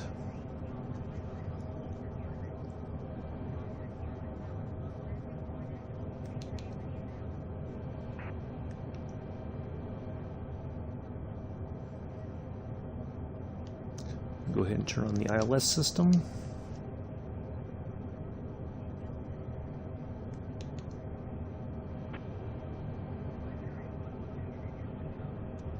There's 6-9.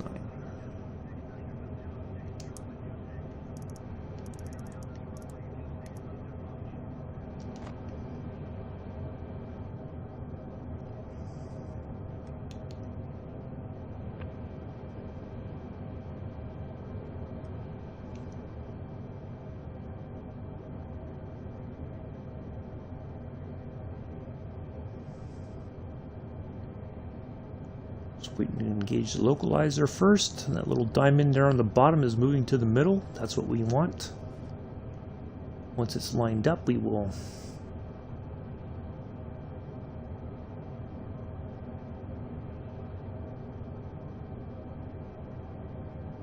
come on, line up, line up. Boy, it's really taking its time lining up. Sorry for the sirens in the background, folks.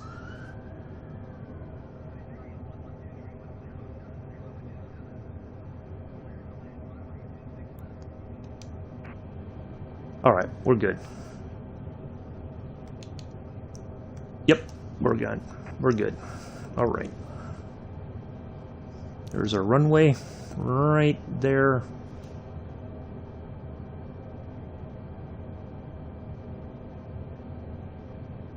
We'll let the autopilot using the ILS approach lock us in. We are descending nice and easy into London Gatwick.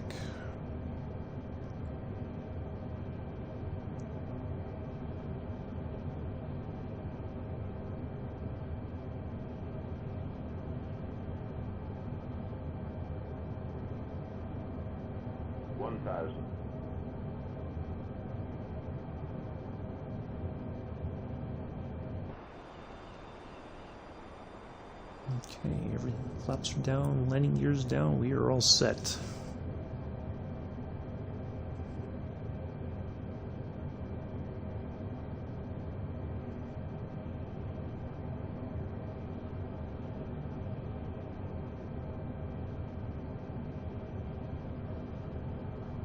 Boy, Prince, you are really blowing up my chat today.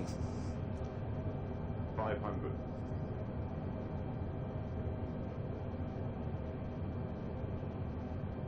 400.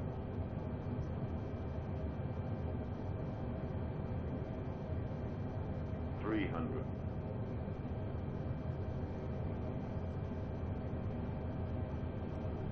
200.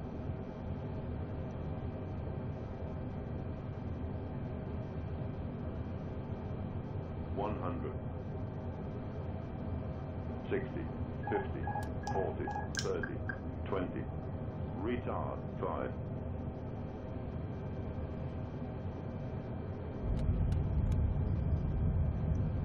On behalf of myself, the entire flight crew, including First Officer Addies, we'd like to welcome you to London Gatwick. Local time is 14:20 in the afternoon. We know you have many options when it comes to your Microsoft Flight Simulator live stream viewing pleasures, and we are glad that you chose to fly with us today. Stick around, please. We have one more flight coming up.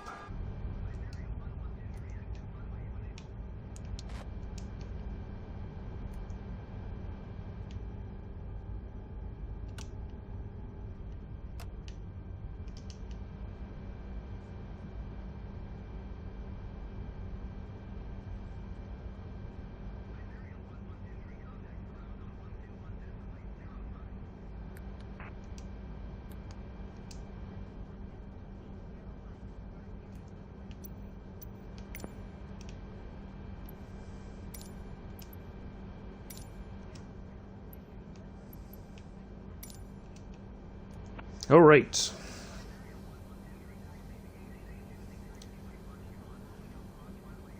I will eat. Okay, go eat. You don't have to ask for my permission, Prince. Okay? Please, just, if you gotta go eat, go eat. It's fine. Honestly, you don't have to ask for my permission to go eat. If you gotta go eat, go eat. It's okay. I'm not your parent. Okay, thank you, Patrice. Thank you, Joseph. No, where I live, I'm right on the main road that's used for ambulances going to the hospital. And also there's usually little accidents here and there, so, yeah, that's why. All right.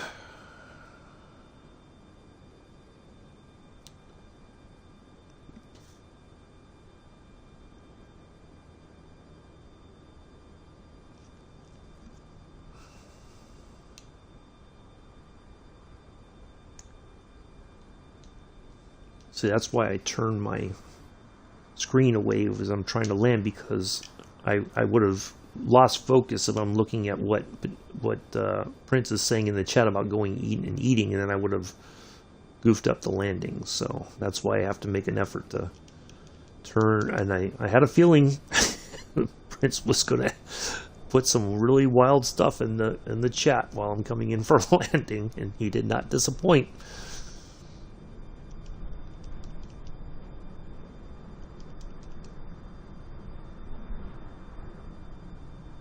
Yes, I can see where you're talking about now. These clouds do look like they're...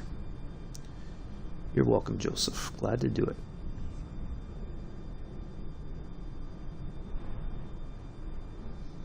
I do like this. I mean, it's very kind of a clean livery for the A320. It's not very flashy. Just got a little bit of color there. But yeah, not too bad, really. I think they do have other liveries in the real world. Iberia has different styles for their liveries, but yeah, this worked out rather well. All right, so after we park, I'm going to take just a moment, and I'm going to refresh myself, and then I will be back, and we will hop over into the PC-6 and do Mick's flight, and then we will wrap things up for today. I'm really looking forward to this next one. Not that I wasn't for this one, but I'm really curious to see the scenery there in Alaska. I think it's going to be really nice. So do stick around for that.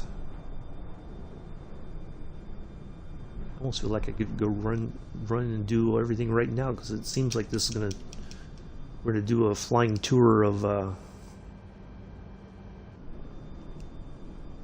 or a taxi tour of London Gatwick. Matter of fact, I think we will. All right, I'm just going to step away for just a second, folks. I'll be right back.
All right.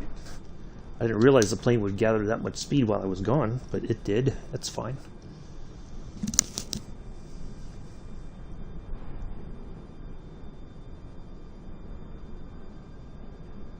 It's like a...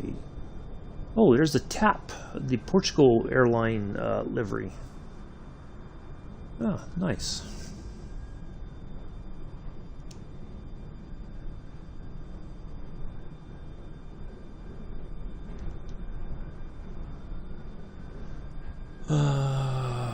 Oh, see, there they are again. It seems like it's a busy today here in front of my apartment.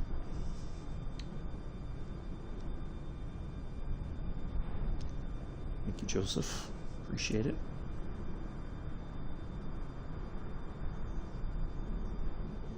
I thought I'd come back and the plane just like lost control and just went its own way or something.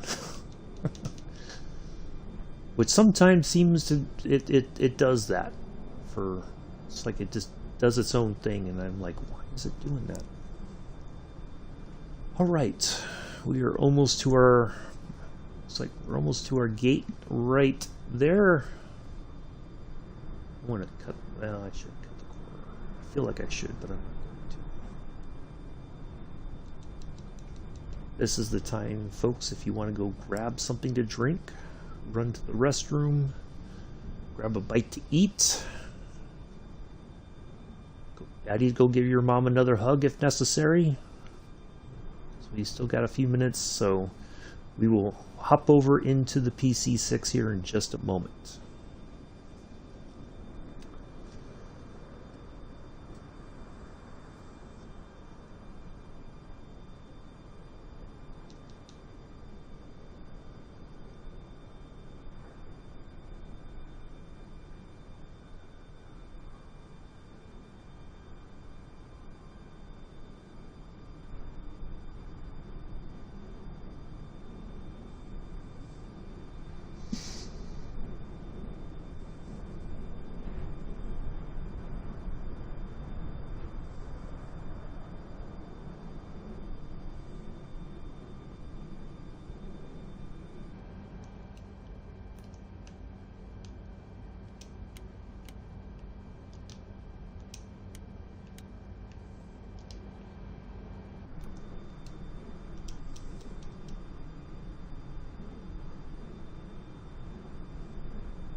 Yeah, last Friday we used the Air Portugal liveried A320 on our flight down to Barcelona from Toulouse for Patrice. Can't believe it's been a week already. Crazy.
Jetway is connected. There we are. And switch off our taxi light. Ta-da. All right. Let's go ahead and shut it down. There we are. 1 hour and 36 minutes. That's not too shabby, quite honestly. Let me just make a note of that time before we... 013619. All right, there we are. Yeah, not too bad at all. So it says, now if you look down here, it says 1 hour 55. So I think that clock started when we backed up. You know, like once the engines were on and we started our taxi or something, that 1 hour 55. So, but our total flight time was 1 hour 36. So that was right about what we expected it to be. So that's good. All right, let's go ahead and do this.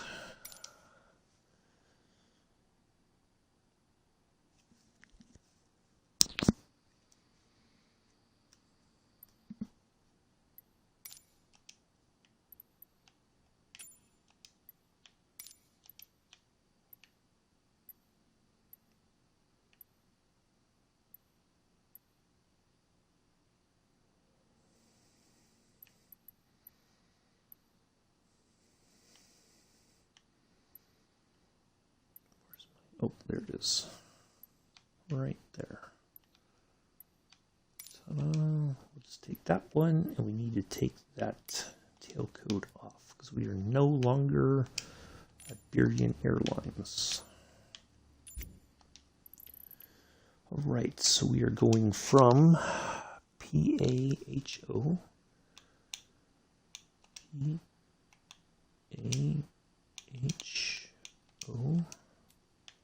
Homer. So yeah, we're gonna have to change the time. Parking number 5, 876. Oops, 5. Depart.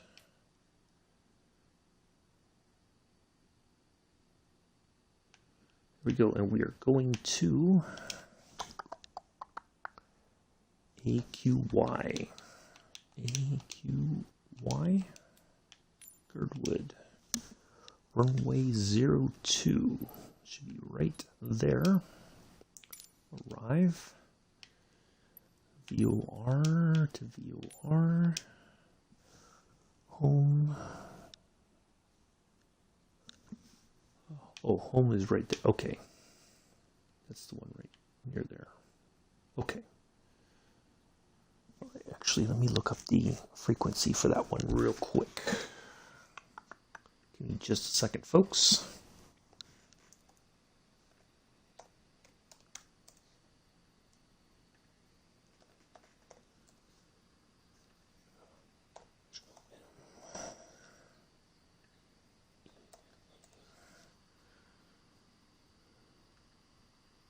One 11460.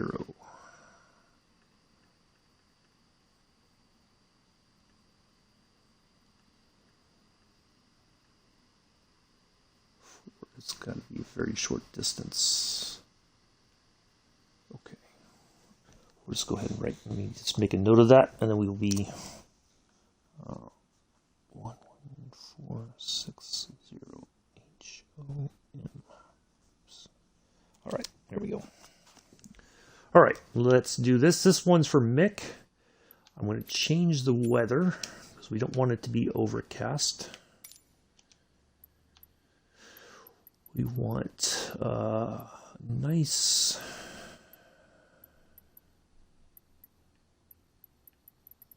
It's way down at the bottom here.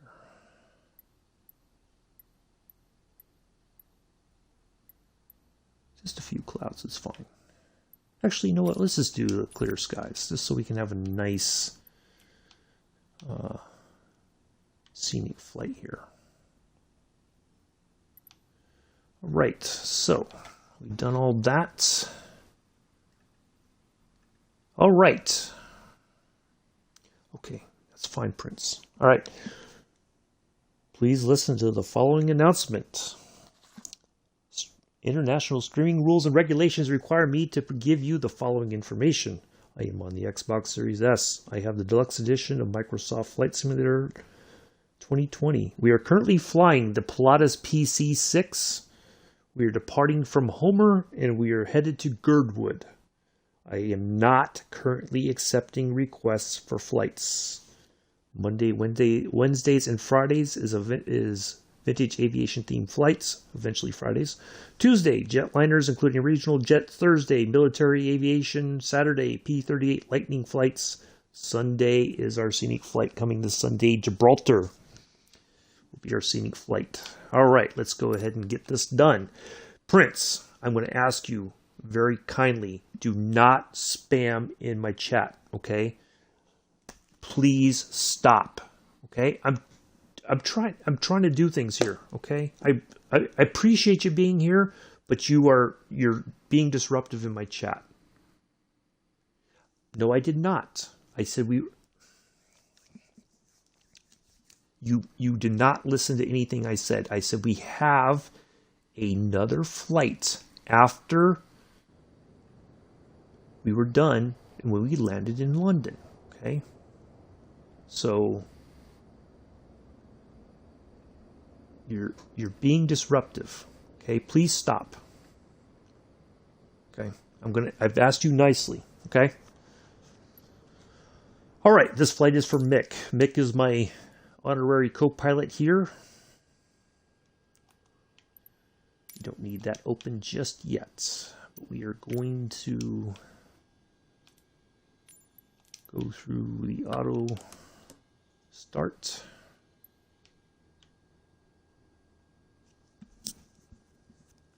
Oh, fuel valve, I need to open that. That's the only thing it does not do. There we go.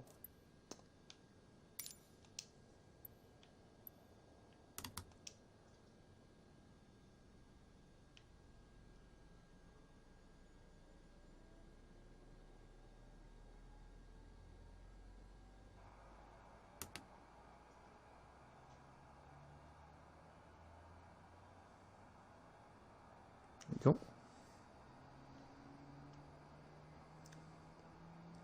That's fine, but that's fine, Prince.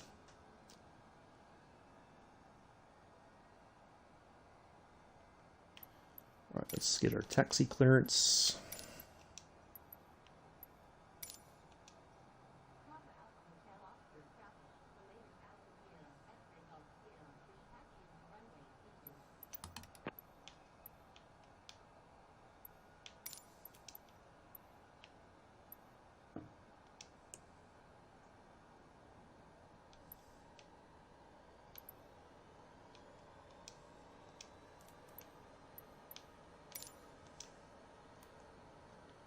So we need to do a couple things first.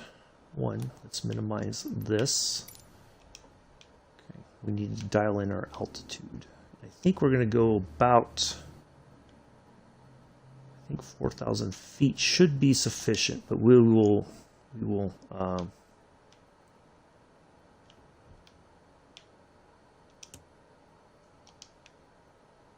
go ahead and adjust that as necessary.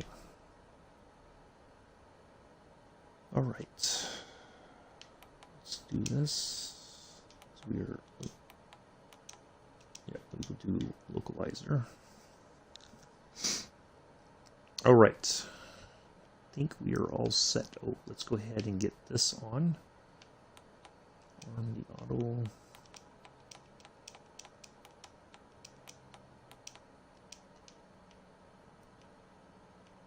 All right. And I think it was...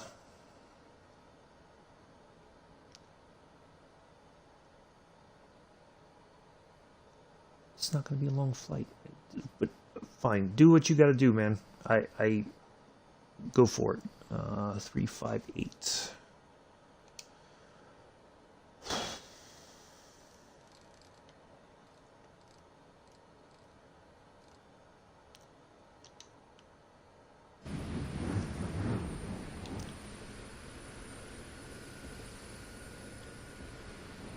I think our runway 22 is just over here.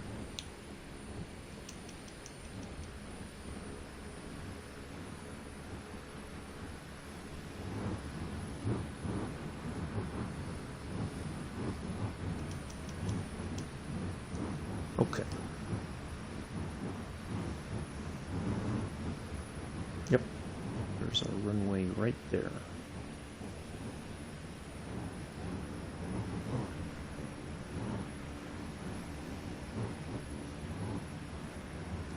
Let's get back to the chat.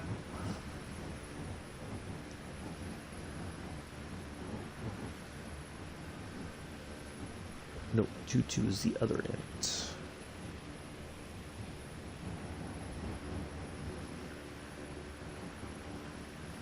Oops. Sorry.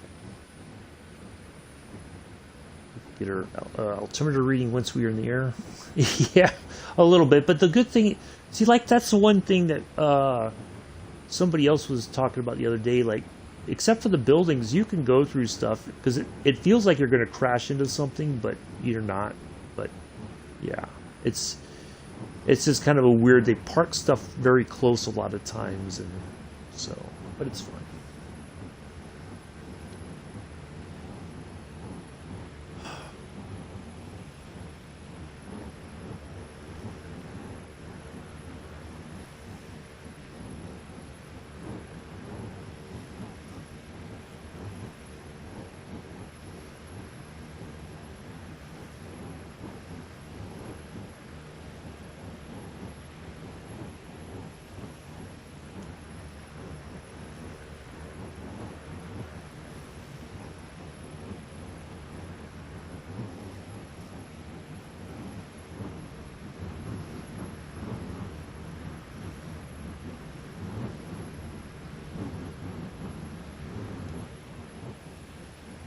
Well, this plane's got some get up and go. It does not want to sit still for very long.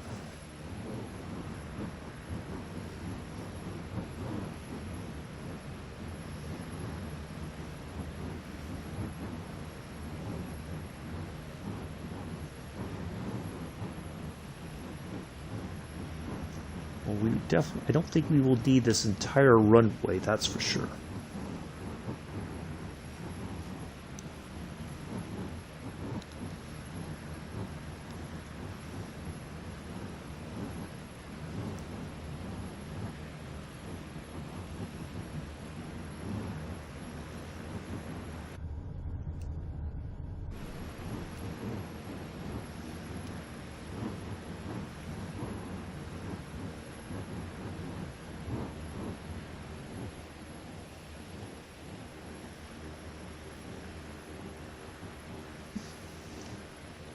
All right, we are almost ready to turn around here and get out of here. Kind of guessing this is the preferred takeoff direction.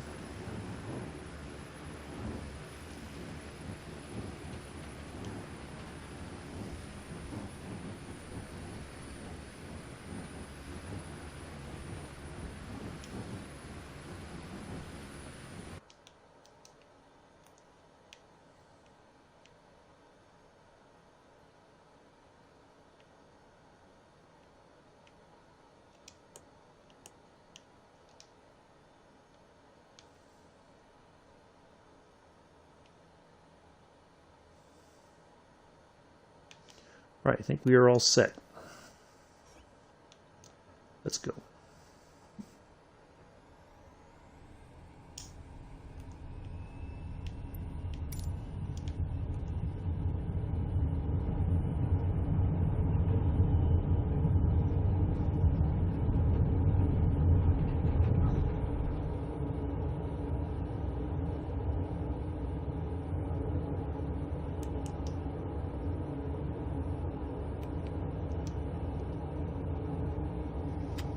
And away we go.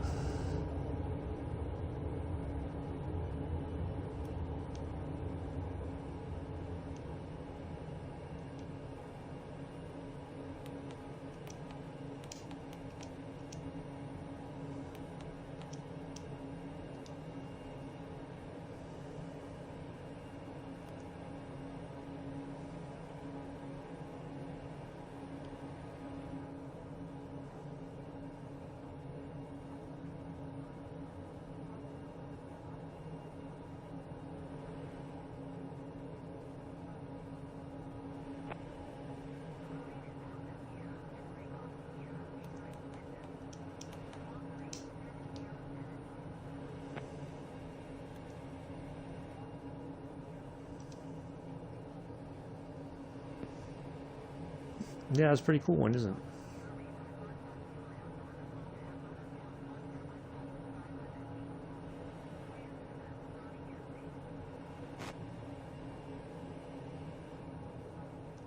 Oh, didn't even get a updated altimeter reading. Okay. I guess we don't warrant that.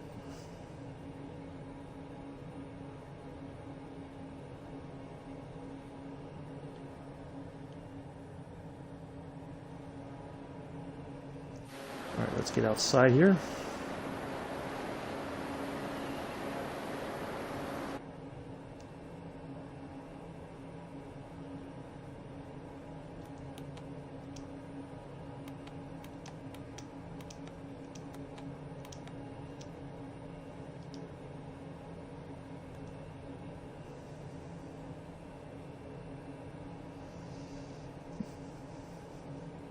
Alright, let's turn that off.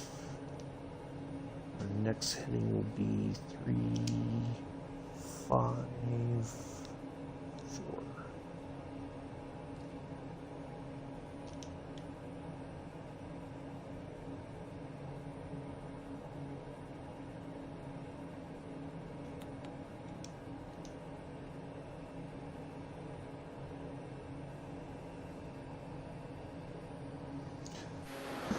No, but it's there is a camouflage one, but this is the one that's got a good autopilot system in it, so I can just kind of get out here and be on the outside while we fly, which is what we want.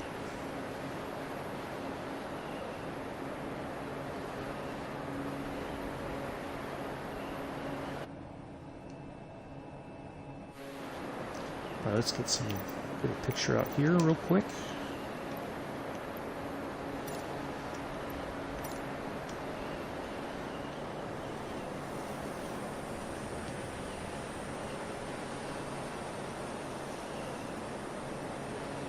The sun in the like that. Ooh, here we go. Here's another good one right here.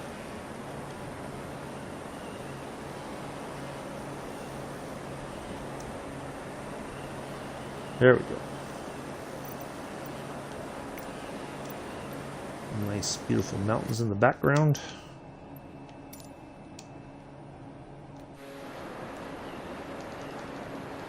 We're close to overspeeding. We don't want to do that.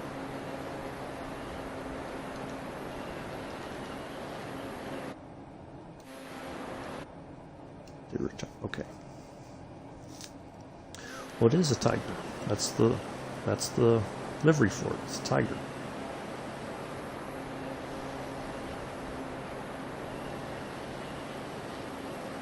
Yeah, it is. I tell you, Mick came up with a good one, and I'm glad. This is something different. This is what I'm talking about when, you know, in the past, everybody, you know, when we were looking for viewer requested flights, you know, like, this is the kind of thing that I want to see is, you know, something somewhere different, not your place in the world or where you live, that's all you want to see. But I mean, Mick is from the UK, and so, you know, it's this nice scenery here in Alaska, and it's, you know, some nice mountains and lakes and rivers, and, you know, very nature. So that's the I think that's something Mick enjoys. Oh. No, but it's better to have them on than not at all. I just put them on just out of habit, but yeah, this is a fun little plane to fly. It's, you know, like, I didn't even have to pull back on the, you know, use my thumb and get on the left thumbstick, just pull back a little bit to get in the air. It just took off on its own, you know, and so yeah. It's worked out amazingly. So let me see. I think I need to zoom.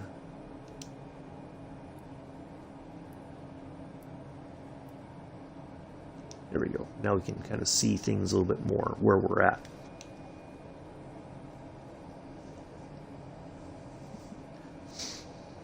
Yeah, really nice. Nice stuff.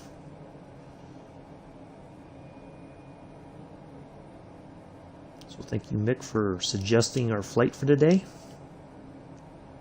Our second and final flight. Once we land here at Girdwood, coming up, when we get there, then the stream will end for today. Once again, once we get to Girdwood and land, the stream will end for today.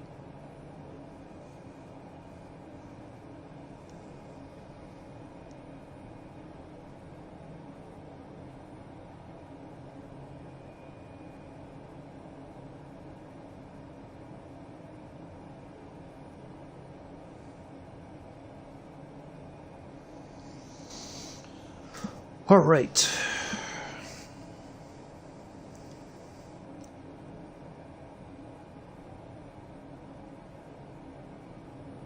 Boy, that's like the third siren.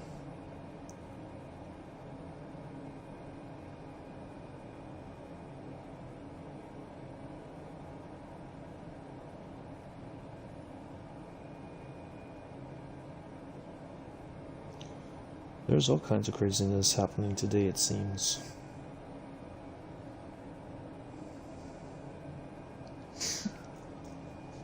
All right, let's get back out here and fly outside for a while so we can see some of this beautiful scenery.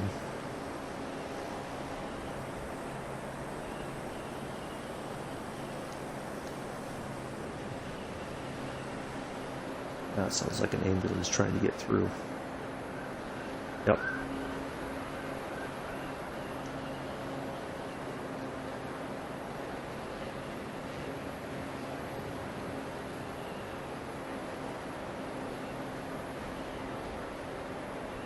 If I had known how busy this road was going to be, I probably would have never picked this apartment. Oh my goodness. It is insane.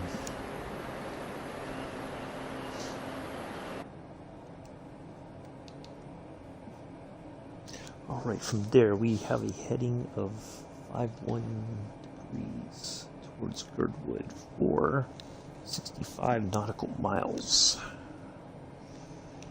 Right, there we are. Back out here so we can just enjoy it. Oh, now Joseph's getting into the food question arena.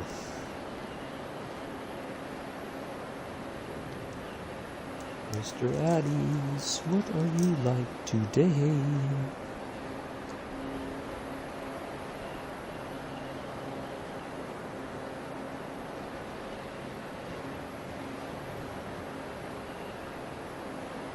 I don't know, either there's been an accident, or, well, there's a lot of elderly people here who live by themselves, so I think they probably fall, or, you know, then they probably have that life alert thing, and then the ambulance goes and takes them to the hospital to get checked out and all that. It's Yeah, it's just a, and it's, I have the fire department down the street. They're up and down the street throughout the day and into the night, of course. There is the police department is not far from where I live, so they patrol this area quite a lot. Ooh, small turkey sandwich with mango and pineapple juice and pizza with 2 beef patties. Wow. That's quite a quite an interesting combination there. I'm fine. You know what I'm like.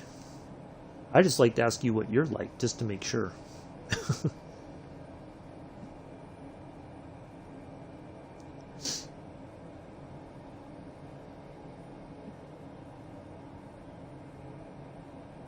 I need to change the heading just slightly. So we need to go back to the left. Just about that much should be sufficient to kind of keep us on track here. Not a huge change, but just enough to make sure we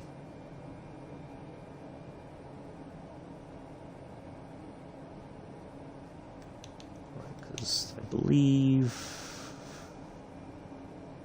we still got 33 nautical miles to go. Oh yeah, I remember now. Okay, so yeah, we still got a bit to go. I was sick the other day and don't faint. I didn't eat. Oh yeah, I remember. Yeah, I remember you said that. Yeah, I do remember that now.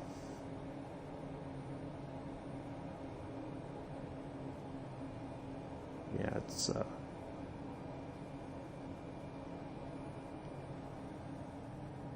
there's the interior of our little plane here. There's a version that has the seat facing backwards. There's only one flight stick, but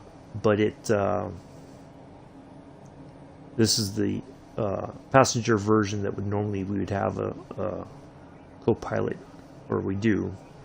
It's just that you don't see it in the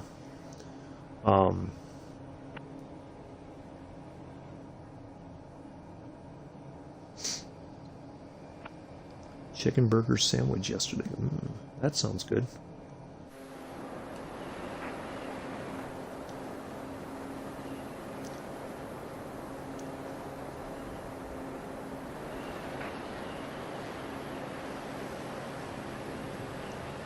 This doesn't look good. I don't.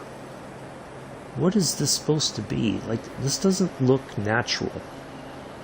Anybody else seeing this? This looks kind of like, ugh. Like somebody just threw a bunch of green dust on the area here and left it. I don't know if that's supposed to be. What is that? You get the evil eye.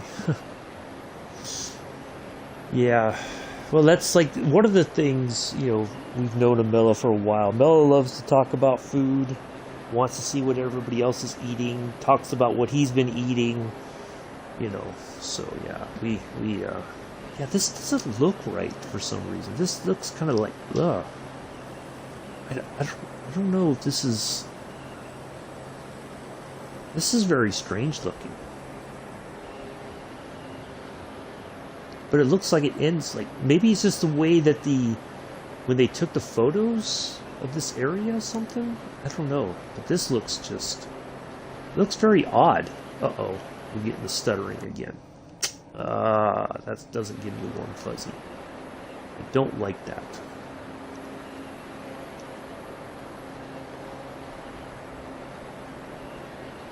Yeah, this looks very strange. Like there was like this green ash. I went to Babylon. Oh, I don't think I've ever been there. But that sounds like fun. I never really spent any time on Long Island. I've skirted around, like when I've gone to Greenwich, Connecticut, I've kind of skirted around the exits to go to Long Island or something, but I've never actually been there.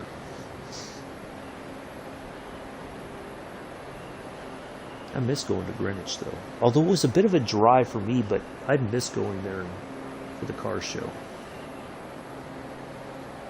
It's like this, there was a volcano or something just spewed all this green ash or something. Like it just doesn't seem very natural. I don't know what it is. Huh. Very strange.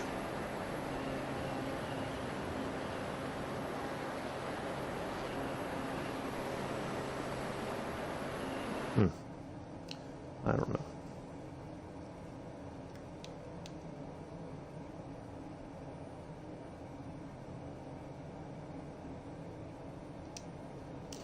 Oh, we should be on 3.5.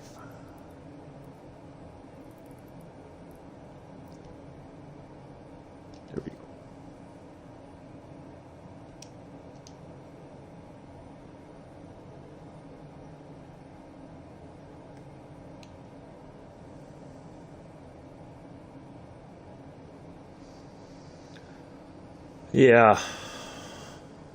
Yeah, because every time I've driven through, I go right by the, I'm right next to the train lines. It's either to my right or to my left, depending on which part of the road I'm on. But I think it's generally on my, going there, it's on my right. Yeah, if I remember correctly.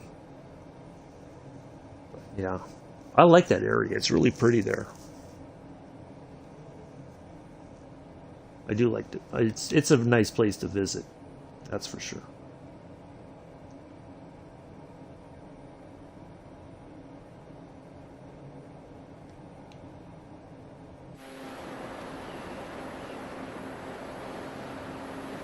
No, yeah, we're a nice little. I think Mick's just sitting back watching the scenery. Either that or he's been pulled into dad duty.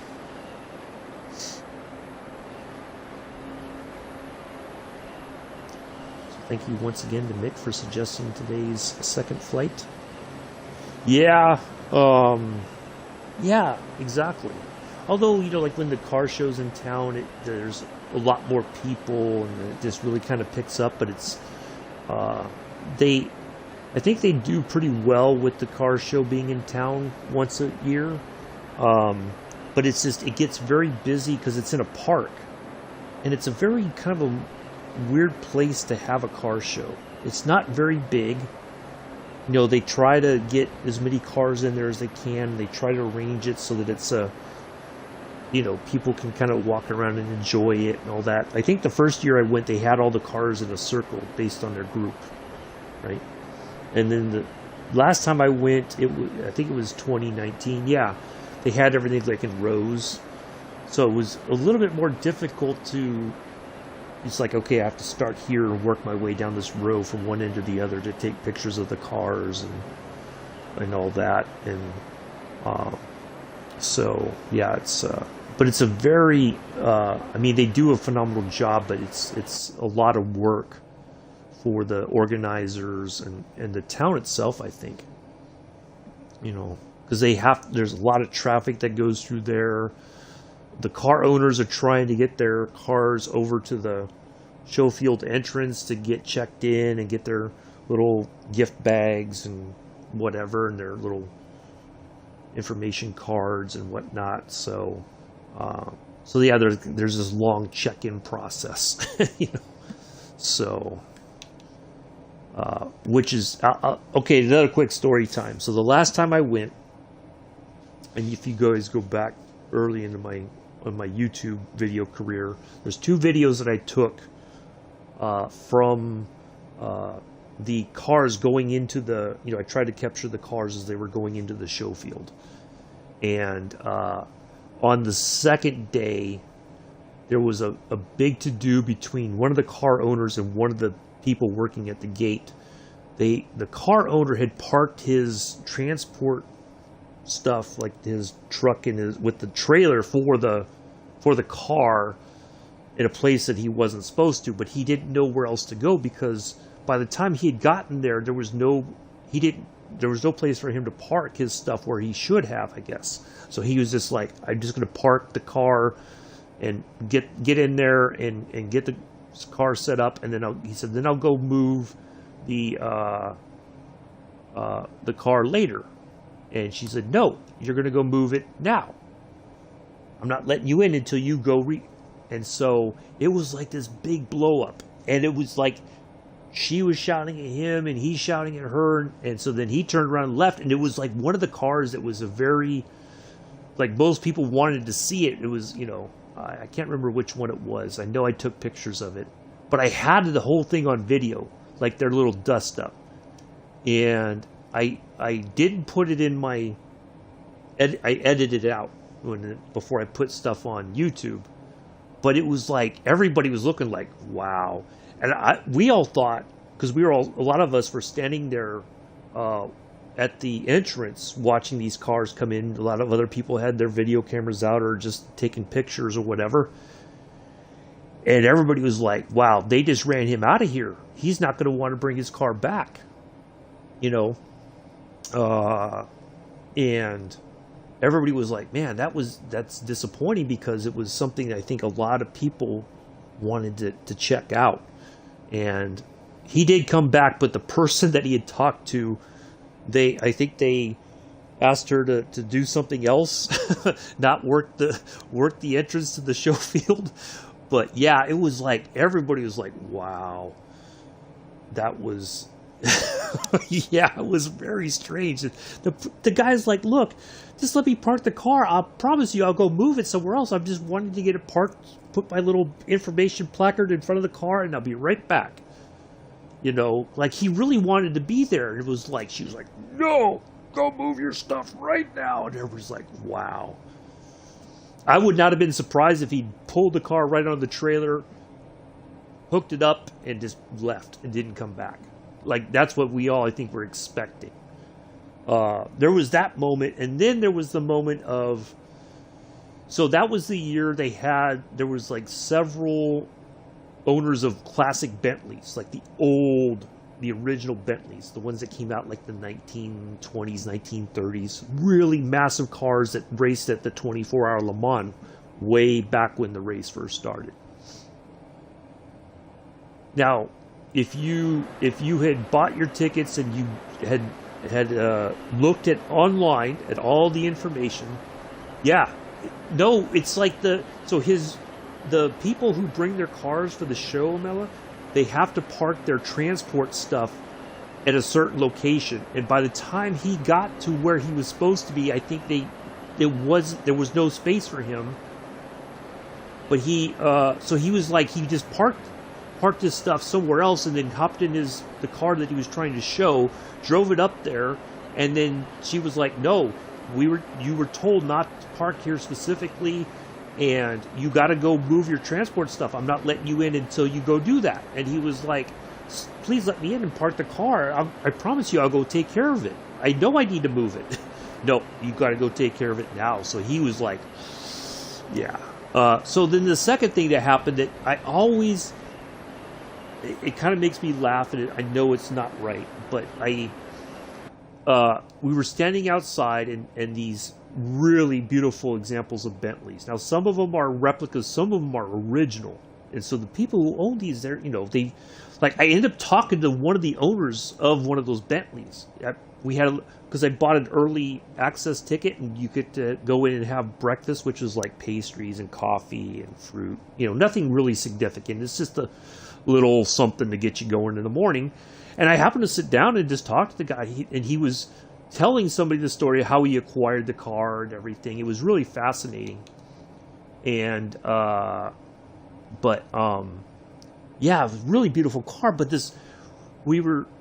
I was standing there. I've taken a video of this nice Bentley, just kind of zooming in on it and just checking it out and stuff. And this one woman who's standing right next to me says, I wonder what kind of car that is. And I said, are you talking about that Bentley right there?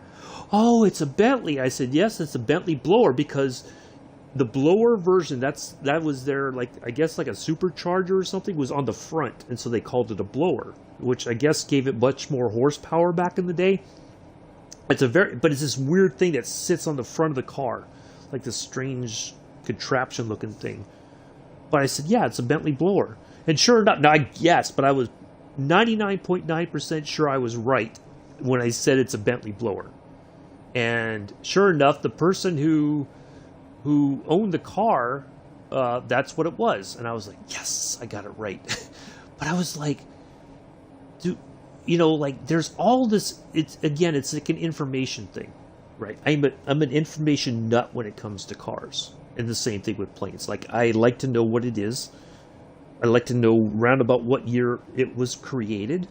Because then if I see something like, yep, I know this is roughly, it's this kind of car. I know it's like the brand is this. And then I know based on the design, like Ferraris, the early Ferraris, the design is very noticeable versus the ones today. So you're like, yep, that's got to be a 1950s-ish Ferrari or 1960-ish Ferrari or something like that. But it's like, how do you go to a car show and not even, like, kind of get an idea what you're getting ready to go see? Even a little bit? Like, I never quite understood that. And I was just like, what are you here for then? What are you here? Why are you here? Do you not know what a classic Bentley looks like? I mean,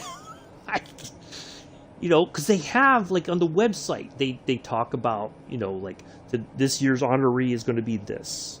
I think the last time I went, it was Zagato, the coach builder, Zagato. And so they had different versions of Zagatos.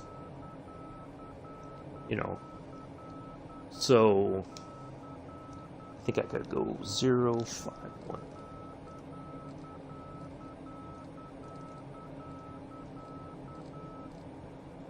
But it was really amazing. And actually, I was standing there listening as I was kind of checking out these Zagato cars. I was listening to one of the heads of Zagato. I think it's him and his sister basically run the company now. And it was really fascinating listening to them talking about what they were working on and future projects and stuff like that. But it's like, there's all this information on the website even. And then, of course, if you get the program, they have even more information of the program. I'm just like when I used to go to the Monterey historic races, my friend from Southern California, Hubert, it was his name, and I haven't talked to him in ages. I hope he's okay. But we would, in the week, hello, Malai? I'm sorry if I'm pronouncing your name wrong. In the time leading up to the Monterey Historics, right? They would announce all the classes, right? And then they would post like what they hoped what they expected to show up for that weekend.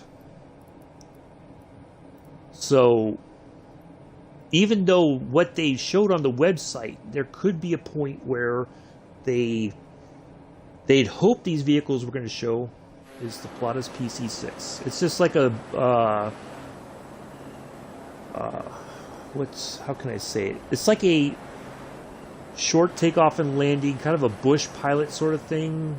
You could take off on dirt runways, gravel, grass, whatever. It's a very versatile plane.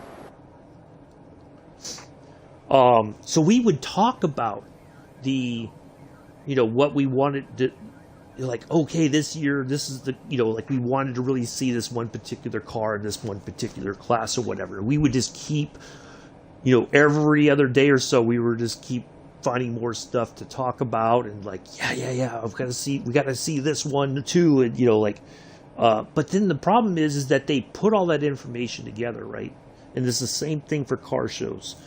They have all these things that they say, yep, this car's been invited and this person's been invited, and I think we're going to have to get up in some altitude here. I don't think 4,000 feet is going to cut it over these mountains. I think we are going to go over those to get into Girdwood. They put all this information together, and then the person can't make it for some reason. And so you're like, you get all excited. You're like, finally, we're going to see this one particular car. And then it's like, they don't show up. Or they're there on the very first day, like when we go to the historics, that you'd have like all these group practices, right? And then something would happen. And then either they were supposed to race in their group on Saturday or Sunday, but they do like just a practice session so the drivers can kind of get used to the track if they've not been there before. They can just get a feel for the, how the car is going to react and everything. And but then all of a sudden, that may be like on a Thursday or Friday, but come Saturday or Sunday, that car is no longer there. Like, something may have broken on the car. They don't have a replacement part, so they can't race it, or whatever. But it's sad because you get so excited, you're like, oh yeah, finally we're going to see this, and then you just get to about 13,000 feet just so we clear those mountains. I just would feel more comfortable about that.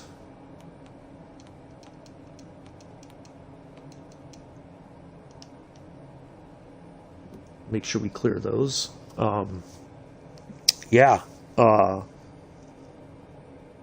It's I think the first time I went to Amelia Island, they had the Jaguar XJ13, which is very rare. There was only a few made, and like one of them crashed. And so if you know about Jaguar's history of racing, you know about the XJ13. And this person walked up, wow, I didn't know, I'd never seen this car before. I didn't even know it existed. Like, if you're a car nut, you would know, you would have, like, there's all this automotive history, just like with aircraft, right? There's all this history, especially with racing cars and different manufacturers. And it's like people go and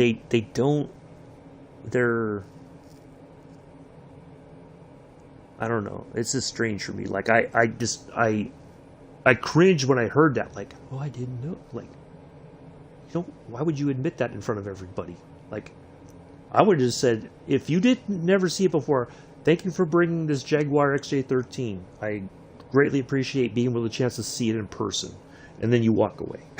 You don't say, I'd never heard of this car before. Everybody's like, what? Dude, that's like part of Jaguar's history. So anyway, so yeah, we've had a little bit extra story time then, haven't we? Yeah, but I miss going to the car shows. The only thing I don't miss is the really rude people. And I'm not trying to be disrespectful or anything. It's just that one of the things I noticed, and I saw it a lot, especially at Amelia Island. The show field opens up at, say, 9:30, right? If you have a early pass, you get in maybe an hour early ahead of everybody, and you can kind of walk around and see what's already there, and you can kind of get your spot. Maybe you can get some pictures in before the big crowds comes in, but eventually, like, it's 9:30 in the morning and people are already drunk. Or very close to it. Like, they are, like, staggering kind of drunk. And so I'd be walking up to a car and I'd be like, okay, I got this right angle. This is going to look good. And then one of these drunk idiots would walk right in front of me right when I was getting ready to hit the shutter button. And I'm like, wow. And then they just, like, get all up in the car and they're, like, leaning over and looking at the dashboard and everything. And I'm just like, hello? But they have no sense of anything, right? They just walk up. And, like, if you look around, a lot of people have their cameras out, right? Yeah, you get this, like, okay, finally I got this nice angle. It's going to look really good, and, and then some drunk idiot just walks right in. He just doesn't even care. And they, like, got their huge cup of whatever they're drinking, and they're just like, da, da, da, da. Wow. Yeah, they don't even, no cares at all. Nothing. So, yeah. Yeah, I do miss the car shows. I love going to Laguna Seca on historic weekends because it was just walking around with my friend. And I think I've told this story before, but if not, I'll tell it now. My friend Hubert and I, we just happened to chance meet, I think in the second time I went to the Historics in 2006. We just started talking, and we just developed a friendship. And so we traded emails, and we'd always, whatever, like, hey, you're going to this weekend? No, I can't make it. Or, yeah, I'll be there.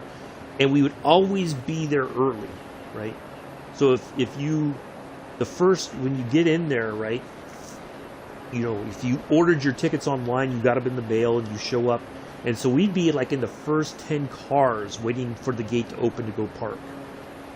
And so, he would bring the coffee, I'd bring the donuts, or vice versa. We'd just sit there and talk while we were waiting for the gate to open, and just hang out and have coffee and donuts. And then, before we knew it, the gates were open, and we hopped in our cars, and okay, I'll meet you there in the parking spot, and we'd park and grab our cameras and everything, and off we went. And we would just walk around all day, we walked all over the track. I think one year we literally looked at every nook and cranny that we could find where we could get some pictures, and just try all kinds of different places there on the track to take pictures of the cars as they were going around Laguna Seca. But yeah, it was a lot of fun. Great times. And the last time I saw him was, I think it was the Monterey Historics in 2008. Yeah, that was the last time I saw him. And yeah, it was good times. A lot of fun.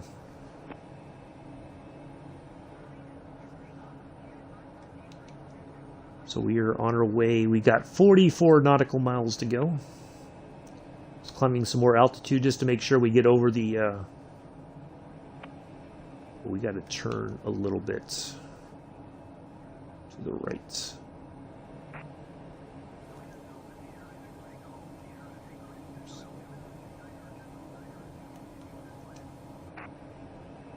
Yeah, always enjoyed hanging out with him. I don't know whatever happened to him. We lost contact, and like I said, hopefully he's still doing okay. Yeah, good times. I always had good memories of Laguna Seca.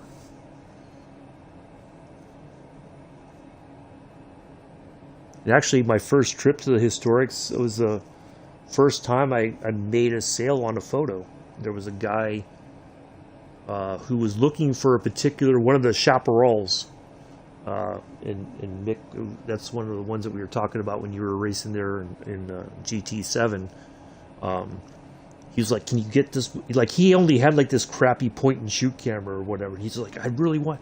So I was like, "Which one is it?" He told me. So I said, "Okay." So I took it, and then I had it printed. I mailed it to him. And he was like, "Wow, amazing!" So he's got a whole room. I don't know if it's in his garage or somewhere in his house. It's all. No, we didn't ever exchange numbers, unfortunately.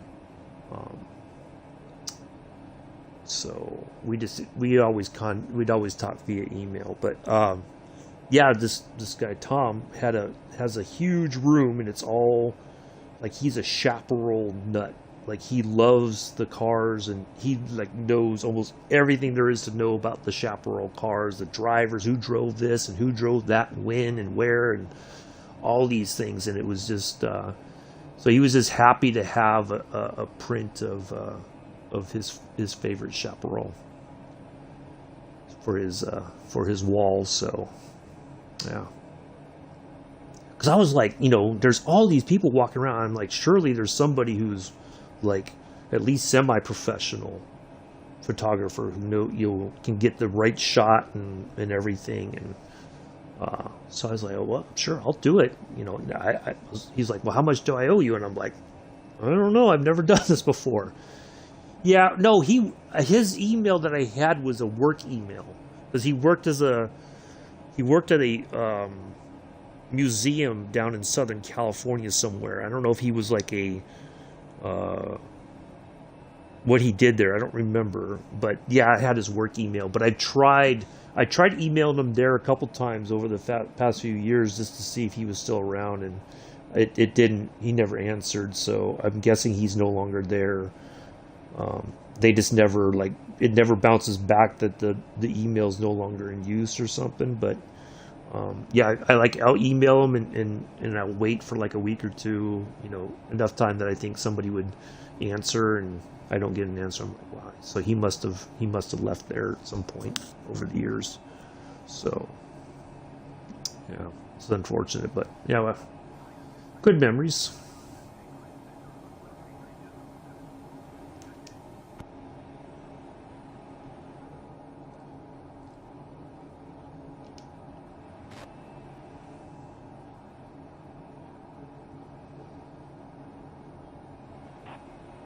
A good thing we climbed up a little higher, otherwise we would have been crashing into these mountains.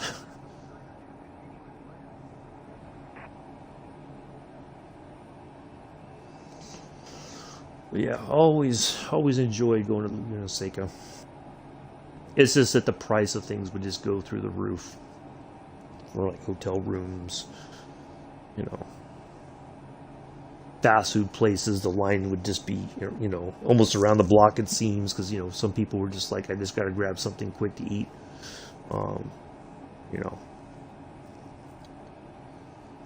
Yeah, good times.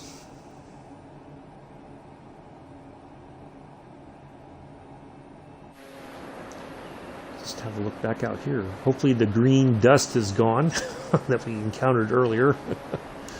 That still is just like, what was that?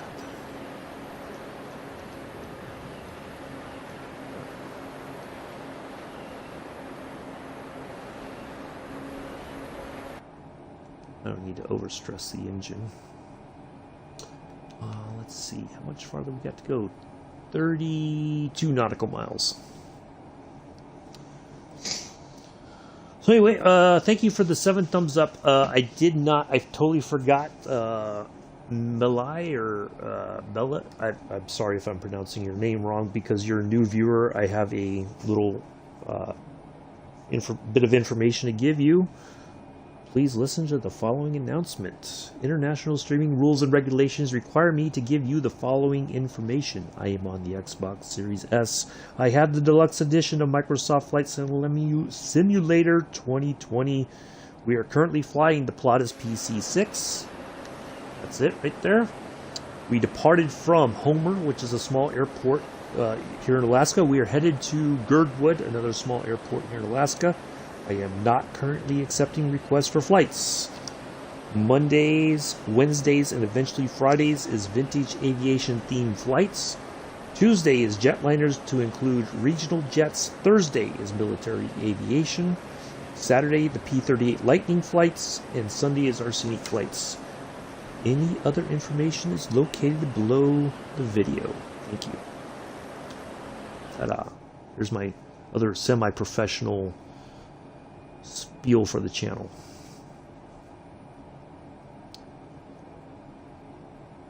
So it cannot be said that I am not providing information to my viewers.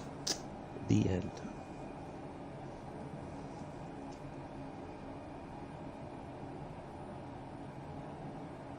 So that is what new viewers will hear when they come into the chat and say hello.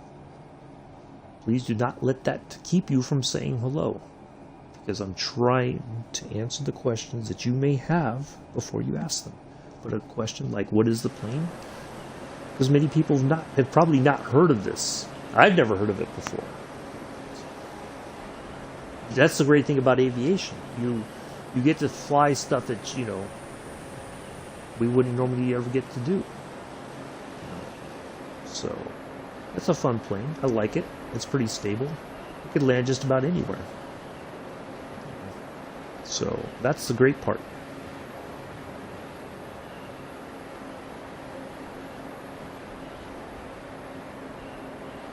In fact, I'm pretty sure I could take this to Lukla, up by Mount Everest. Just go blasting down the runway, down the hill, and off we go. It would do just fine in that scenario, I think. same thing about landing. We've landed in Lukla with.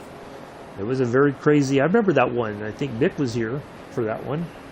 Maybe Mella was too. It was like we came around and our landing pattern like took us through a mountain. And I'm like, okay, how am I going to do this? And but we made it. We made it. But it was tough. It was not an easy approach at all.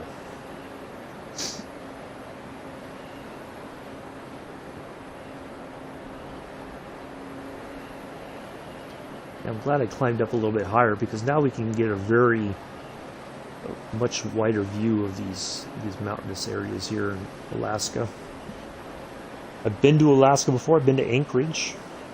But if you love the outdoors, fishing, hunting, hiking, skiing, Alaska is definitely a place for you. There's all kinds of stuff to do there.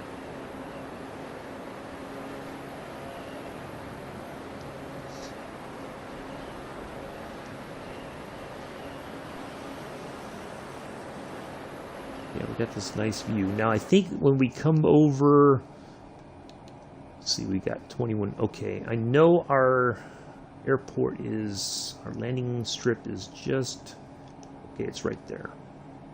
So we're going to come over this river or this inlet here. I don't think it's a river, it's an inlet going out in Anchorage Bay.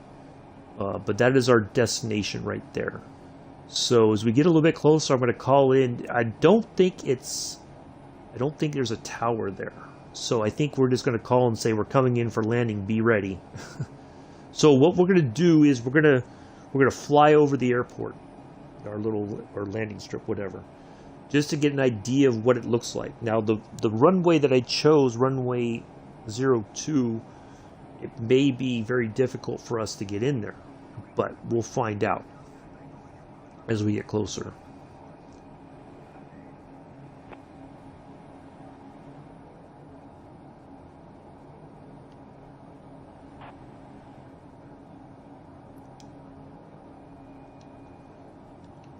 Okay.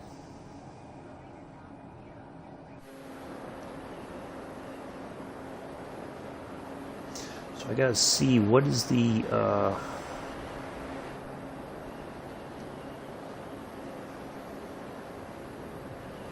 airfield. What is the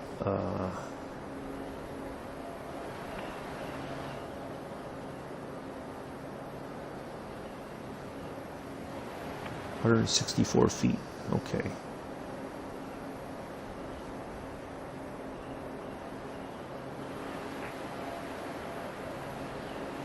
We're going to have to be very careful because it looks like it's kind of nestled in this little valley kind of right there. So I'm going to have to see what our approach is going to look like because I don't have a... Well, let me go back here.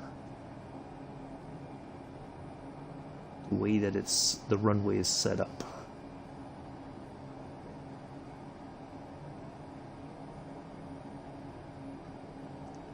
Guessing, yeah, there's not a kind of a way that I can figure out what the how the runways are aligned for that particular little landing strip. So we are going to fly over it, identify it, get an idea, and if we have to change which way we're coming in, that's fine. We won't call, like my co-pilot will probably do it, but not Mick, but you know, my AI co-pilot. So we're over the water now, right there. So it looks like just off the right wing tip, right there, is kind of the entrance into that area where the airport is, or the landing strip is. Now this area is, you know, a lot of people go there for skiing, and if planes like this, it would probably bring people for their day of skiing, hiking. I think there's you can go parachuting up there or something. Just, you know, there's a lot of stuff to do. But so we will see. You know what I need is to do. kind of feel like what I could do. Alright, this is what we're going to do. Let's just do this.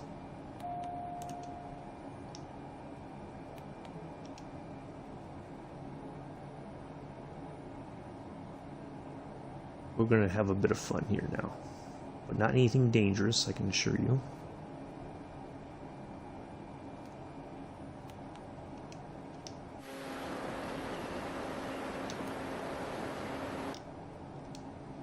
Alright, so what we're going to do is we're going to try to drop some altitude. We're going to kind of nose this over, and we're going to make our way down in altitude. It's probably not the safest way to do it, because we're going to probably be overspeeding here before we know it.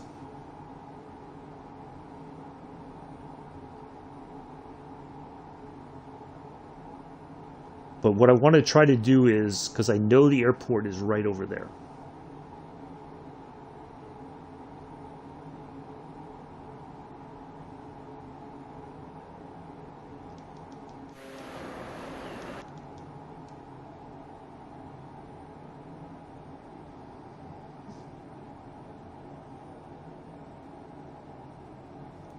Matter of fact, I'm going to go ahead and call in for clearance now.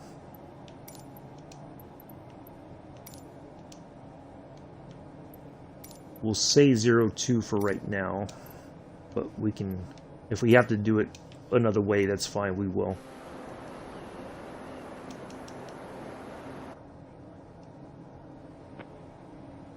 Yeah, it's not a, there's no tower.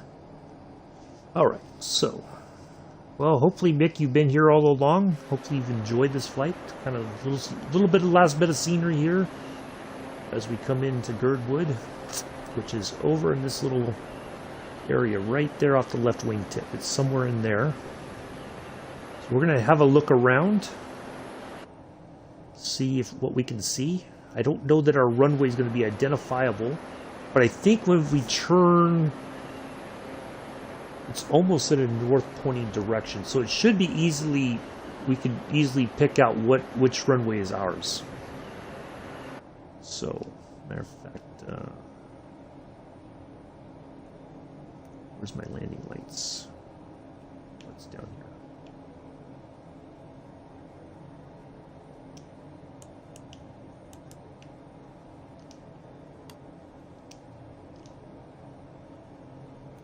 Not that I need the lights, I just always like to do that, just to be safe.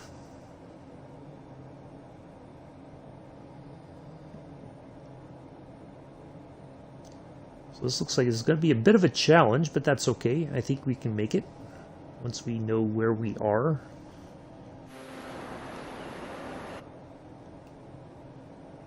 Yeah, so the runway is definitely a northern direction, north-facing runway, or the way we want to be facing is at almost north. So let's see if we can just have a look here and try to identify it. I kind of feel like it's somewhere right up in here. Like this might be it, but I will find out for sure as we fly over.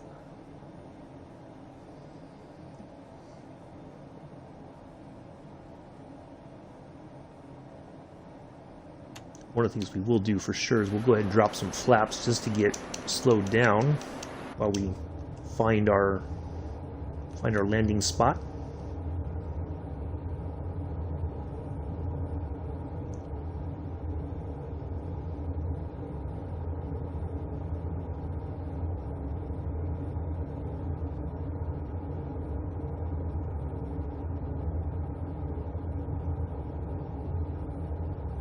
Really nice scenery here. Thank you again, Mick. This was phenomenal. Some really nice scenery here.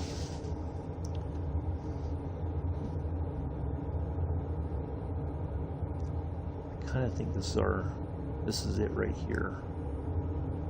Right there. Right along that river there. Let's just have a look. Yep, that looks like an airport. Or landing strip of some kind.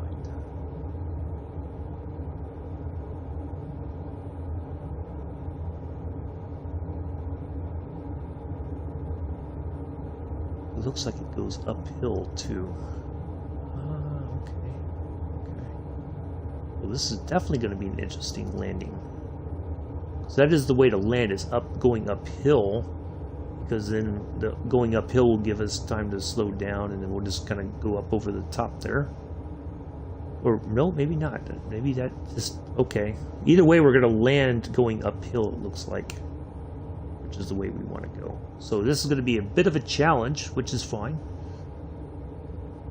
Nothing wrong with that.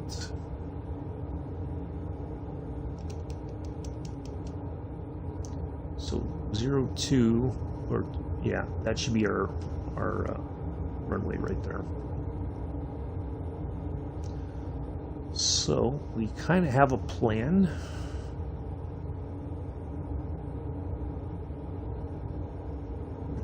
At least just come back. We're gonna come back around here. Oh, yeah, no problem. Yeah, I think it's just something they're getting around to fix. That's where all these world updates come from, Patrice. So they will fix it eventually.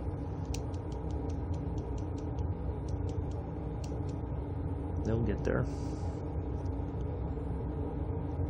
You know, because this is a very remote area. It's probably hard for them to get. You have to get somebody here to kind of come in and do, you know, capture all this again and update it. But they are, I think that's something they would have to go back and do at some point. Right, so there's that. Alright, I know what I'm going to do. Alright, so we got a plan. A plan in place. Yeah. That's what I've heard. But I think it'll get fixed eventually. It just takes time. I mean, it's a lot of information to update. And, you know, I think they're just trying to get the stuff as quickly as they can.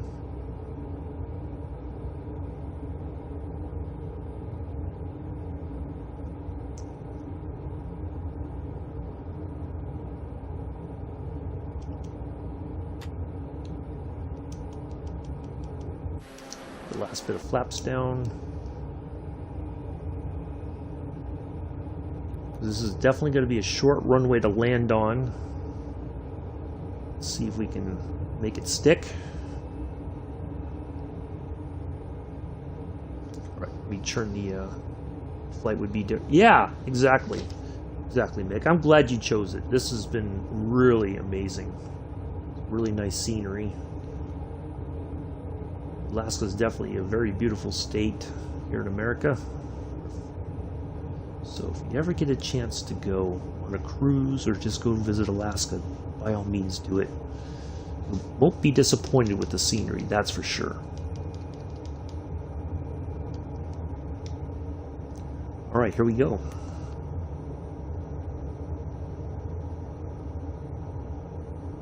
Probably going to be coming in at a very steep angle here, unfortunately, because we didn't want to go too low, and then we're almost running into stuff or falling out of the sky.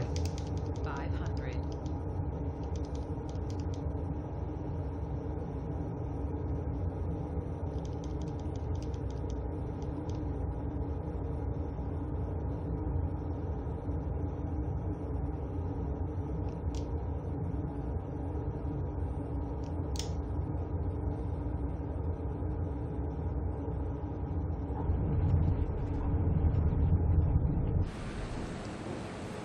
There we are. We made it. Don't do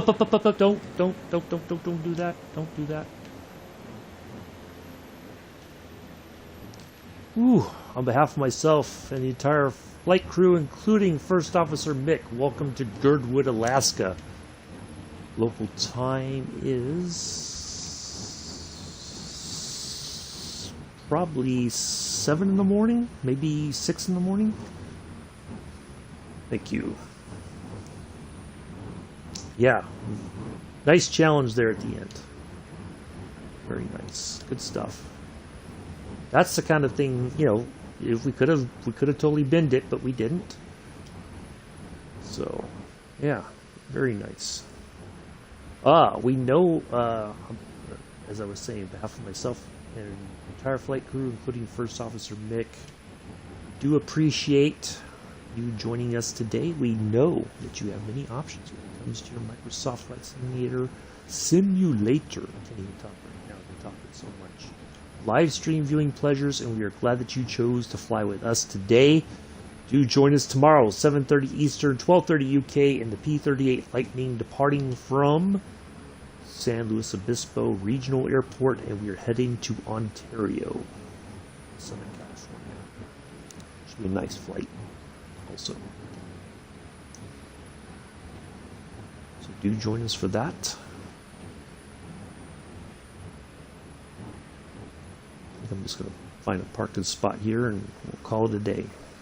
I'm not sure where to, I don't know where planes normally park here, but oh well, we're going to park right there. I think that's a good parking spot right there. Why not?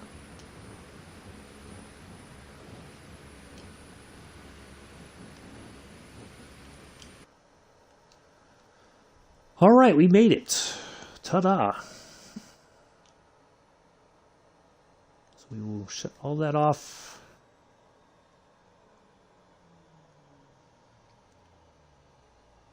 Yeah, good stuff. Thank you, Mick. Good choice.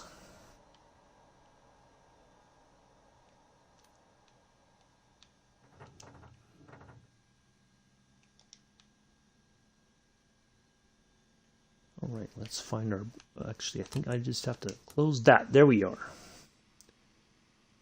Girdwood. It's Alpha Quebec Yankee in Alaska.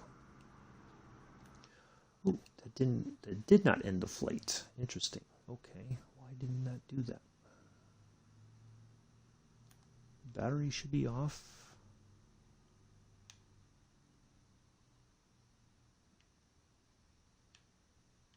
Interesting. Why didn't it end the flight? Maybe if I shut the fuel valve? Nope.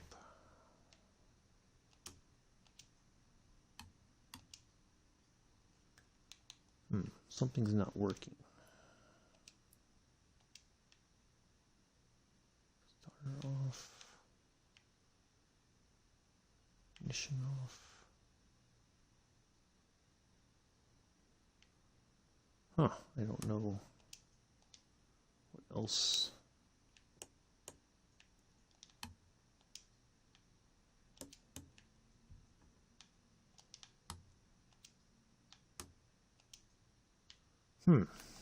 I don't know.